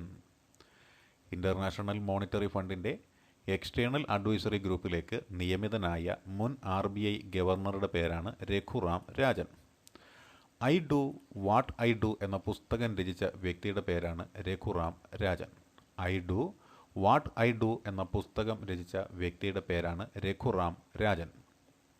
2022 ജനുവരിയിൽ ബെയ്ജിംഗ് ആസ്ഥാനമായ ഏഷ്യൻ ഇൻഫ്രാസ്ട്രക്ചർ ഇൻവെസ്റ്റ്മെൻറ്റ് ബാങ്കിൻ്റെ വൈസ് പ്രസിഡൻ്റായി നിയമിതനായ മുൻ ആർ ബി ഐ ഗവർണറുടെ പേരാണ് ഊർജിത് പട്ടേൽ. 2022 ജനുവരിയിൽ ബെയ്ജിംഗ് ആസ്ഥാനമായ ഏഷ്യൻ ഇൻഫ്രാസ്ട്രക്ചർ ഇൻവെസ്റ്റ്മെൻറ്റ് ബാങ്കിൻ്റെ വൈസ് പ്രസിഡൻ്റായിട്ട് നിയമിതനായ മുൻ ആർ ബി ഐ ഗവർണറുടെ പേരാണ് ഊർജിത് പട്ടേൽ. ആർ ബി ഐയുടെ ഡെപ്യൂട്ടി ഗവർണറായി നിയമിതയായ ആദ്യത്തെ വനിതയുണ്ട്. ആ വനിതയുടെ പേരാണ് KJ ഉദ്ദേശി എന്ന് പറയും. KJ ഉദ്ദേശി. ആർ ബി ഐയുടെ ഡെപ്യൂട്ടി ഗവർണറായ ആദ്യത്തെ വനിതയുടെ പേരാണ് KJ ഉദ്ദേശി. ഇനിയോ, ആർ ബി ഐയുടെ പ്രഥമ ചീഫ് ഫിനാൻഷ്യൽ ഓഫീസറുണ്ട്. ആർ ബി ഐയുടെ പ്രഥമ chief financial officer. R B ഐയുടെ പ്രഥമ ചീഫ് ഫിനാൻഷ്യൽ ഓഫീസറുടെ പേരാണ് സുധാ ബാലകൃഷ്ണൻ. സുധാ ബാലകൃഷ്ണൻ. ആർ ബി ഐയുടെ പ്രഥമ ചീഫ് ഫിനാൻഷ്യൽ ഓഫീസറുടെ പേരാണ് സുധാ ബാലകൃഷ്ണൻ. ആർ ബി ഐയുടെ കീഴിലുള്ള പരിശീലന സ്ഥാപനങ്ങൾ ആണ് മുംബൈയിലുള്ള R B I Academy. R B ഐയുടെ കീഴിലുള്ള പരിശീലന സ്ഥാപനങ്ങളാണ് മുംബൈയിലുള്ള ആർ ബി ഐ അക്കാദമി. അതേപോലെ College of Agricultural Banking Pune, അല്ലെ, പൂനെയിലുള്ള കോളേജ് ഓഫ് അഗ്രികൾച്ചറൽ ബാങ്കിങ്ങും R B I staff college ചെന്നൈയിലുള്ള ആർ ബി ഐയുടെ staff college, National Institute of Management Pune, National Institute of Bank Management Pune, ഇതെല്ലാം ആർ ബി ഐയുടെ കീഴിലുള്ള പരിശീലന സ്ഥാപനങ്ങളാണ്. മുംബൈയിലുള്ള RBI അക്കാഡമിയും പൂനെയിലുള്ള കോളേജ് ഓഫ് അഗ്രികൾച്ചറൽ ബാങ്കിങ്ങും ചെന്നൈയിലുള്ള RBI സ്റ്റാഫ് കോളേജും പൂനെയിലുള്ള നാഷണൽ ഇൻസ്റ്റിറ്റ്യൂട്ട് ഓഫ് ബാങ്ക് മാനേജ്മെൻറ്റും എല്ലാം RBIയുടെ കീഴിലുള്ള പരിശീലന സ്ഥാപനങ്ങളാണ്. ഡിജിറ്റൽ പണമിടപാടുകൾ സംബന്ധിച്ചുള്ള എല്ലാ സംശയങ്ങളും ദൂരീകരിക്കുവാൻ വേണ്ടിയിട്ട് RBI പുറത്തിറക്കിയ 24 മണിക്കൂറും പ്രവർത്തിക്കുന്ന ഒരു ഹെൽപ്പ് ലൈൻ ഉണ്ട്. അതിൻ്റെ പേരാണ് ഡിജി സാത്തി എന്നാണ് പറയുന്നത്. ഡിജി സാത്തി. അപ്പോൾ എന്താണ് ഡിജി സാത്തി എന്ന് പറഞ്ഞു കഴിഞ്ഞു? ഡിജിറ്റൽ പണമിടപാട് സംബന്ധിച്ച എല്ലാ സംശയങ്ങളും സംശയങ്ങളാണ് ക്ലിയർ ചെയ്ത് കൊടുക്കുന്നത്. ഡിജിറ്റൽ പണമിടപാട് സംബന്ധിച്ച എല്ലാ സംശയങ്ങളും ദൂരീകരിക്കുന്നതിനായിട്ട് റിസർവ് ബാങ്ക് ഓഫ് ഇന്ത്യ പുറത്തിറക്കിയ 24 മണിക്കൂറും പ്രവർത്തിക്കുന്ന ഹെൽപ്പ് ലൈനാണ് ഡിജി സാത്തി. ഫീച്ചർ ഫോണുകളിലൂടെ ഇൻ്റർനെറ്റ് ഇല്ലാതെ പണമിടപാട് നടത്താനായിട്ട് RBI പുറത്തിറക്കിയ സംവിധാനത്തിൻ്റെ പേരാണ് UPI 123 പേ എന്നത്. അതായത് ഫീച്ചർ ഫോണുകളിലൂടെ, നമ്മുടെ സാധാരണ ഫോണുകളിലൂടെ ഇൻ്റർനെറ്റ് ഇല്ലാതെ പണമിടപാട് നടത്തുക ഇൻ്റർനെറ്റ് ഇല്ലാതെ പണമിടപാട് നടത്താനായിട്ട് RBI പുറത്തിറക്കിയ സംവിധാനത്തിൻ്റെ പേരാണ് UPI 123 പേ എന്ന് പറയുന്നത്. 2022 ജനുവരിയിൽ രാജ്യത്ത് ഇൻ്റർനെറ്റ് ഇല്ലാതെ ചെറിയ തുകകൾ ഡിജിറ്റലായി കൈമാറുന്നതിന് റിസർവ് ബാങ്ക് പുറത്തിറക്കിയ ഒരു മാർഗരേഖയുണ്ട്. അതായത് 2022 ജനുവരിയിൽ രാജ്യത്ത് ഇൻ്റർനെറ്റ് ഇല്ലാതെ ചെറിയ തുകകൾ ഡിജിറ്റലായി കൈമാറുന്നതിന് റിസർവ് ബാങ്ക് പുറത്തിറക്കിയ ഒരു ഫ്രെയിംവർക്കുണ്ട്. അതാണ് framework for facilitating small value digital payments in offline mode എന്ന് പറയുന്നത്. ആ മാർഗരേഖയുടെ പേരാണ് framework for facilitating small value digital payments in offline mode എന്ന് പറയുന്നത്. റിസർവ് ബാങ്കിൻ്റെ പ്രവർത്തനങ്ങൾ മെച്ചപ്പെടുത്തുന്നതിനായിട്ട് ആരംഭിച്ചൊരു സംരംഭമുണ്ട്. അതിൻ്റെ പേരാണ് ഉത്കർഷ് 2022 എന്ന് പറയും. റിസർവ് ബാങ്കിൻ്റെ പ്രവർത്തനങ്ങൾ മെച്ചപ്പെടുത്താനായിട്ട് ആരംഭിച്ച ഒരു സംരംഭമാണ് ഉത്കർഷ് 2022 എന്ന പേരിൽ അറിയപ്പെടുന്നത്. SDR പദവി ഇന്ത്യൻ രൂപയ്ക്ക് ലഭിച്ച സാമ്പത്തിക വർഷമാണ് 1990-91 എന്ന് പറയുന്നത്. ഇൻ്റർനാഷണൽ മോണിറ്ററി ഫണ്ട് 1969 രൂപീകരിച്ച ഒരു ഇൻ്റർനാഷണൽ റിസർവിനെയാണ് നമ്മൾ സ്പെഷ്യൽ ഡ്രോയിങ് റൈറ്റ്സ് എന്ന് പറയുന്നത്. അപ്പോൾ സ്പെഷ്യൽ ഡ്രോയിങ് റൈറ്റ്സ് ഇന്ത്യൻ രൂപയ്ക്ക് ലഭിച്ച വർഷമാണ് 1990-91 കാലഘട്ടം. സ്പെഷ്യൽ ഡ്രോയിങ് റൈറ്റ്സ് രൂപീകരിച്ചത് ഇൻ്റർനാഷണൽ മോണിറ്ററി ഫണ്ടാണെന്നും അത് രൂപീകരിച്ചത് 1969 ആണ് എന്നും ഓർക്കുക. അതേപോലെ ഏഷ്യ പസഫിക് മേഖലയിൽ ആദ്യമായിട്ട് ഇൻട്രസ്റ്റ് റേറ്റ് ഈസിങ് സൈക്കിൾ, അതായത് ഇൻട്രസ്റ്റ് റേറ്റ് ഈസിങ് സൈക്കിൾ ആരംഭിച്ച ഒരു സെൻട്രൽ ബാങ്ക് ഉണ്ടെങ്കിൽ അത് RBI ആണ്. അതായത് നമ്മുടെ രാജ്യത്താണ് ആദ്യമായിട്ട് ഏഷ്യ പസഫിക് മേഖലയിൽ ആദ്യമായിട്ട് ഇൻട്രസ്റ്റ് റേറ്റ് ഈസിങ് സൈക്കിൾ ആരംഭിച്ച സെൻട്രൽ ബാങ്ക് നമ്മളുടെ നാട്ടിലാണ്. അതേപോലെ 2019 RBIയുടെ മോണിറ്ററി മ്യൂസിയം ഉണ്ട് RBIക്ക് ഒരു മോണിറ്ററി മ്യൂസിയമുണ്ട്. അത് നിലവിൽ വന്ന നഗരമാണ് കൊൽക്കത്ത എന്ന് പറയുന്നത്. അത് നിലവിൽ വന്ന നഗരം കൊൽക്കത്ത എന്ന് പറയും. 2019 RBIയുടെ മോണിറ്ററി മ്യൂസിയം നിലവിൽ വന്ന നഗരം ഏതെന്ന് ചോദിച്ചാൽ അത് കൊൽക്കത്തയാണ്. ഇനി നമുക്ക് എന്താണ് RCEP എന്ന് നോക്കാം. RCEP എന്ന് വെച്ചാൽ റീജിയണൽ കോംപ്രിഹെൻസീവ് എക്കണോമിക് പാർട്ട്ണർഷിപ്പിനെയാണ് നമ്മൾ RCEP എന്ന് വിശേഷിപ്പിക്കാറുള്ളത്.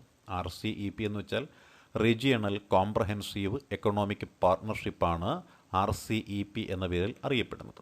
ലോകത്തിലെ ഏറ്റവും വലിയ സ്വതന്ത്ര വ്യാപാര കൂട്ടായ്മ രൂപീകരിക്കുന്ന കരാറാണ് RCEP എന്ന് പറയുന്നത്. ഇപ്പോൾ ലോകത്തിലെ ഏറ്റവും വലിയ സ്വതന്ത്ര വ്യാപാര കൂട്ടായ്മ രൂപീകരിക്കുന്നതിനായിട്ട് ഒപ്പിട്ട കരാറാണ് RCEP എന്ന റീജിയണൽ കോംപ്രിഹെൻസീവ് എക്കണോമിക് പാർട്ട്ണർഷിപ്പ് എന്ന് പറയുന്നത്. ഇത് ഒപ്പുവെച്ചത് 2020 നവംബർ 15 അപ്പോൾ ഇത് ഒപ്പുവയ്ക്കപ്പെട്ട കാലഘട്ടം നമുക്കറിയാം, 2020 നവംബർ 15. അതേപോലെ കരാറിൽ ഏർപ്പെട്ട രാജ്യങ്ങൾ ഏതെല്ലാം എന്ന് പറയണം കരാറിൽ ഏർപ്പെട്ട രാജ്യങ്ങൾ ആസിയാൻ രാജ്യങ്ങളുണ്ട്. ഈ ആസിയാൻ രാജ്യങ്ങൾക്ക് പുറമെ ചൈന ഈ കരാറിൽ ഒപ്പുവെച്ചു, ഓസ്ട്രേലിയ കരാറിൽ ഒപ്പുവെച്ചു, ജപ്പാൻ കരാറിൽ ഒപ്പുവെച്ചു, ന്യൂസിലാൻഡ് കരാറിൽ ഒപ്പുവെച്ചു, ദക്ഷിണ കൊറിയയും കരാറിൽ ഒപ്പുവെച്ചു. അപ്പോൾ ചൈന, ഓസ്ട്രേലിയ, ജപ്പാൻ, ന്യൂസിലൻഡ്, ദക്ഷിണ കൊറിയ എന്നീ രാജ്യങ്ങളാണ് ഈ പറയുന്ന RCEP എന്ന കരാറിൽ ഒപ്പുവെച്ച രാജ്യങ്ങൾ. ഇനി നമുക്ക് ഒരു മണി എന്ന് പേരായ ഒരു ആപ്പ് എന്താണെന്ന് നോക്കാം അല്ലേ. ഇതിൻ്റെ പേര് തന്നെ എന്താണ്? മണി, MANI ആണ്. മൊബൈൽ എയ്ഡഡ് നോട്ട് ഐഡൻറ്റിഫയർ എന്നാണ് ഇതിൻ്റെ പേര്. Mobile aided note identifier. അതെന്തെന്ന് വെച്ചാൽ കാഴ്ച പരിമിതിയുള്ളവർക്ക് വേണ്ടിയിട്ട് കറൻസി നോട്ടുകളിലെ മൂല്യം തിരിച്ചറിയുന്നതിന് വേണ്ടി റിസർവ് ബാങ്ക് ഓഫ് ഇന്ത്യ ആരംഭിച്ച ഒരു മൊബൈൽ ആപ്ലിക്കേഷനാണ് ഇ കുബേർ എന്ന് പറയുന്നത്. അതായത് കാഴ്ച പരിമിതിയുള്ളവർക്ക് കറൻസി നോട്ടുകളിലെ മൂല്യം തിരിച്ചറിയുന്നതിന് വേണ്ടിയിട്ട് റിസർവ് ബാങ്ക് ഓഫ് ഇന്ത്യ ആരംഭിച്ച മൊബൈൽ ആപ്ലിക്കേഷൻ അല്ലേ. ആ മൊബൈൽ ആപ്ലിക്കേഷനാണ് മണി എന്ന് പറയുന്നത്. അപ്പോൾ മണി എന്താണ് എന്ന് ചോദിച്ചാൽ കാഴ്ച പരിമിതിയുള്ളവർക്ക് കറൻസി നോട്ടുകളിലെ മൂല്യം തിരിച്ചറിയുന്നതിന് വേണ്ടിയിട്ട് റിസർവ് ബാങ്ക് ആരംഭിച്ച മൊബൈൽ ആപ്ലിക്കേഷനാണ് മണി. പേരിൽ തന്നെയാണല്ലേ. പൈസയുടെ മൂല്യം, നോട്ടിൽ രേഖപ്പെടുത്തിയിരിക്കുന്ന മൂല്യം എത്രയാണ് എന്ന് കാഴ്ചയില്ലാത്തവർക്കറിയില്ല. അപ്പോൾ അവർക്കത് മനസ്സിലാക്കുന്നതിന് വേണ്ടിയിട്ട് റിസർവ് ബാങ്ക് കൊണ്ടുവന്ന ഒരു മൊബൈൽ ആപ്ലിക്കേഷനാണ് മണി എന്ന് പറയുന്ന ആ ഒരു മൊബൈൽ ആപ്ലിക്കേഷൻ.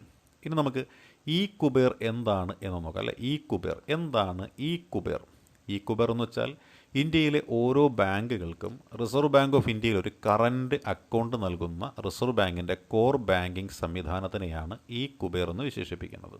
ഇന്ത്യയിലെ ഓരോ ബാങ്കുകൾക്കും RBIയിൽ ഒരു കറൻറ്റ് അക്കൗണ്ട് നൽകുന്ന റിസർവ് ബാങ്കിൻ്റെ കോർ ബാങ്കിങ് സംവിധാനത്തിനെയാണ് നമ്മളെന്ത് വിശേഷിപ്പിക്കുന്നത്? ഇ കുബേർ എന്ന് വിശേഷിപ്പിക്കാറ്. RBIയുടെ സാമൂഹിക ബോധവൽക്കരണ പ്രചരണ പരിപാടികളുടെ ബ്രാൻഡ് അംബാസഡറായിട്ട് നിയമിതനായ വ്യക്തി ആരെന്ന് ചോദിച്ചാൽ അത് അമിതാഭ് ബച്ചനാണ് കേട്ടോ. റിസർവ് ബാങ്ക് ഓഫ് ഇന്ത്യയുടെ സാമൂഹിക ബോധവൽക്കരണ പ്രചരണ പരിപാടികളുടെ ബ്രാൻഡ് അംബാസഡറായി നിയമിതനായ വ്യക്തിയാണ് അമിതാഭ് ബച്ചൻ. ഇപ്പോൾ റിസർവ് ബാങ്ക് ഓഫ് ഇന്ത്യയുടെ സാമൂഹിക ബോധവൽക്കരണ പ്രചരണ പരിപാടികളുടെ ബ്രാൻഡ് അംബാസഡറായി നിയമിതനായത് ആരെന്ന് ചോദിച്ചാൽ അത് അമിതാഭ് ബച്ചനാണ്. ഇപ്പോൾ നമ്മൾ പഠിച്ചത് റിസർവ് ബാങ്ക് ഓഫ് ഇന്ത്യയും ബാങ്കിങ് സംവിധാനങ്ങളും അതിലെ നിബന്ധനകളുമൊക്കെയാണ് പഠിച്ചത്. പിന്നെ വരുന്ന ക്ലാസ്സുകളിൽ കൊമേഴ്ഷ്യൽ ബാങ്കുകൾ, അതേപോലെ റൂറൽ ബാങ്കുകൾ, ബാങ്കിങ് ഇതര ധനകാര്യ സ്ഥാപനങ്ങൾ എന്നിവയെക്കുറിച്ചുള്ള ക്ലാസ്സുകൾ നമുക്ക് പഠിക്കാൻ സാധിക്കുന്നതാണ്. അപ്പോൾ ക്ലാസ്സുകൾ മുഴുവൻ കേട്ട് കഴിഞ്ഞെങ്കിൽ ക്ലാസ്സിനെക്കുറിച്ചുള്ള നിങ്ങളുടെ വിലയേറിയ അഭിപ്രായങ്ങളും നിർദ്ദേശങ്ങളും കമൻറ്റ് ബോക്സിൽ രേഖപ്പെടുത്തണമെന്ന് അഭ്യർത്ഥിക്കുന്നു. All the best.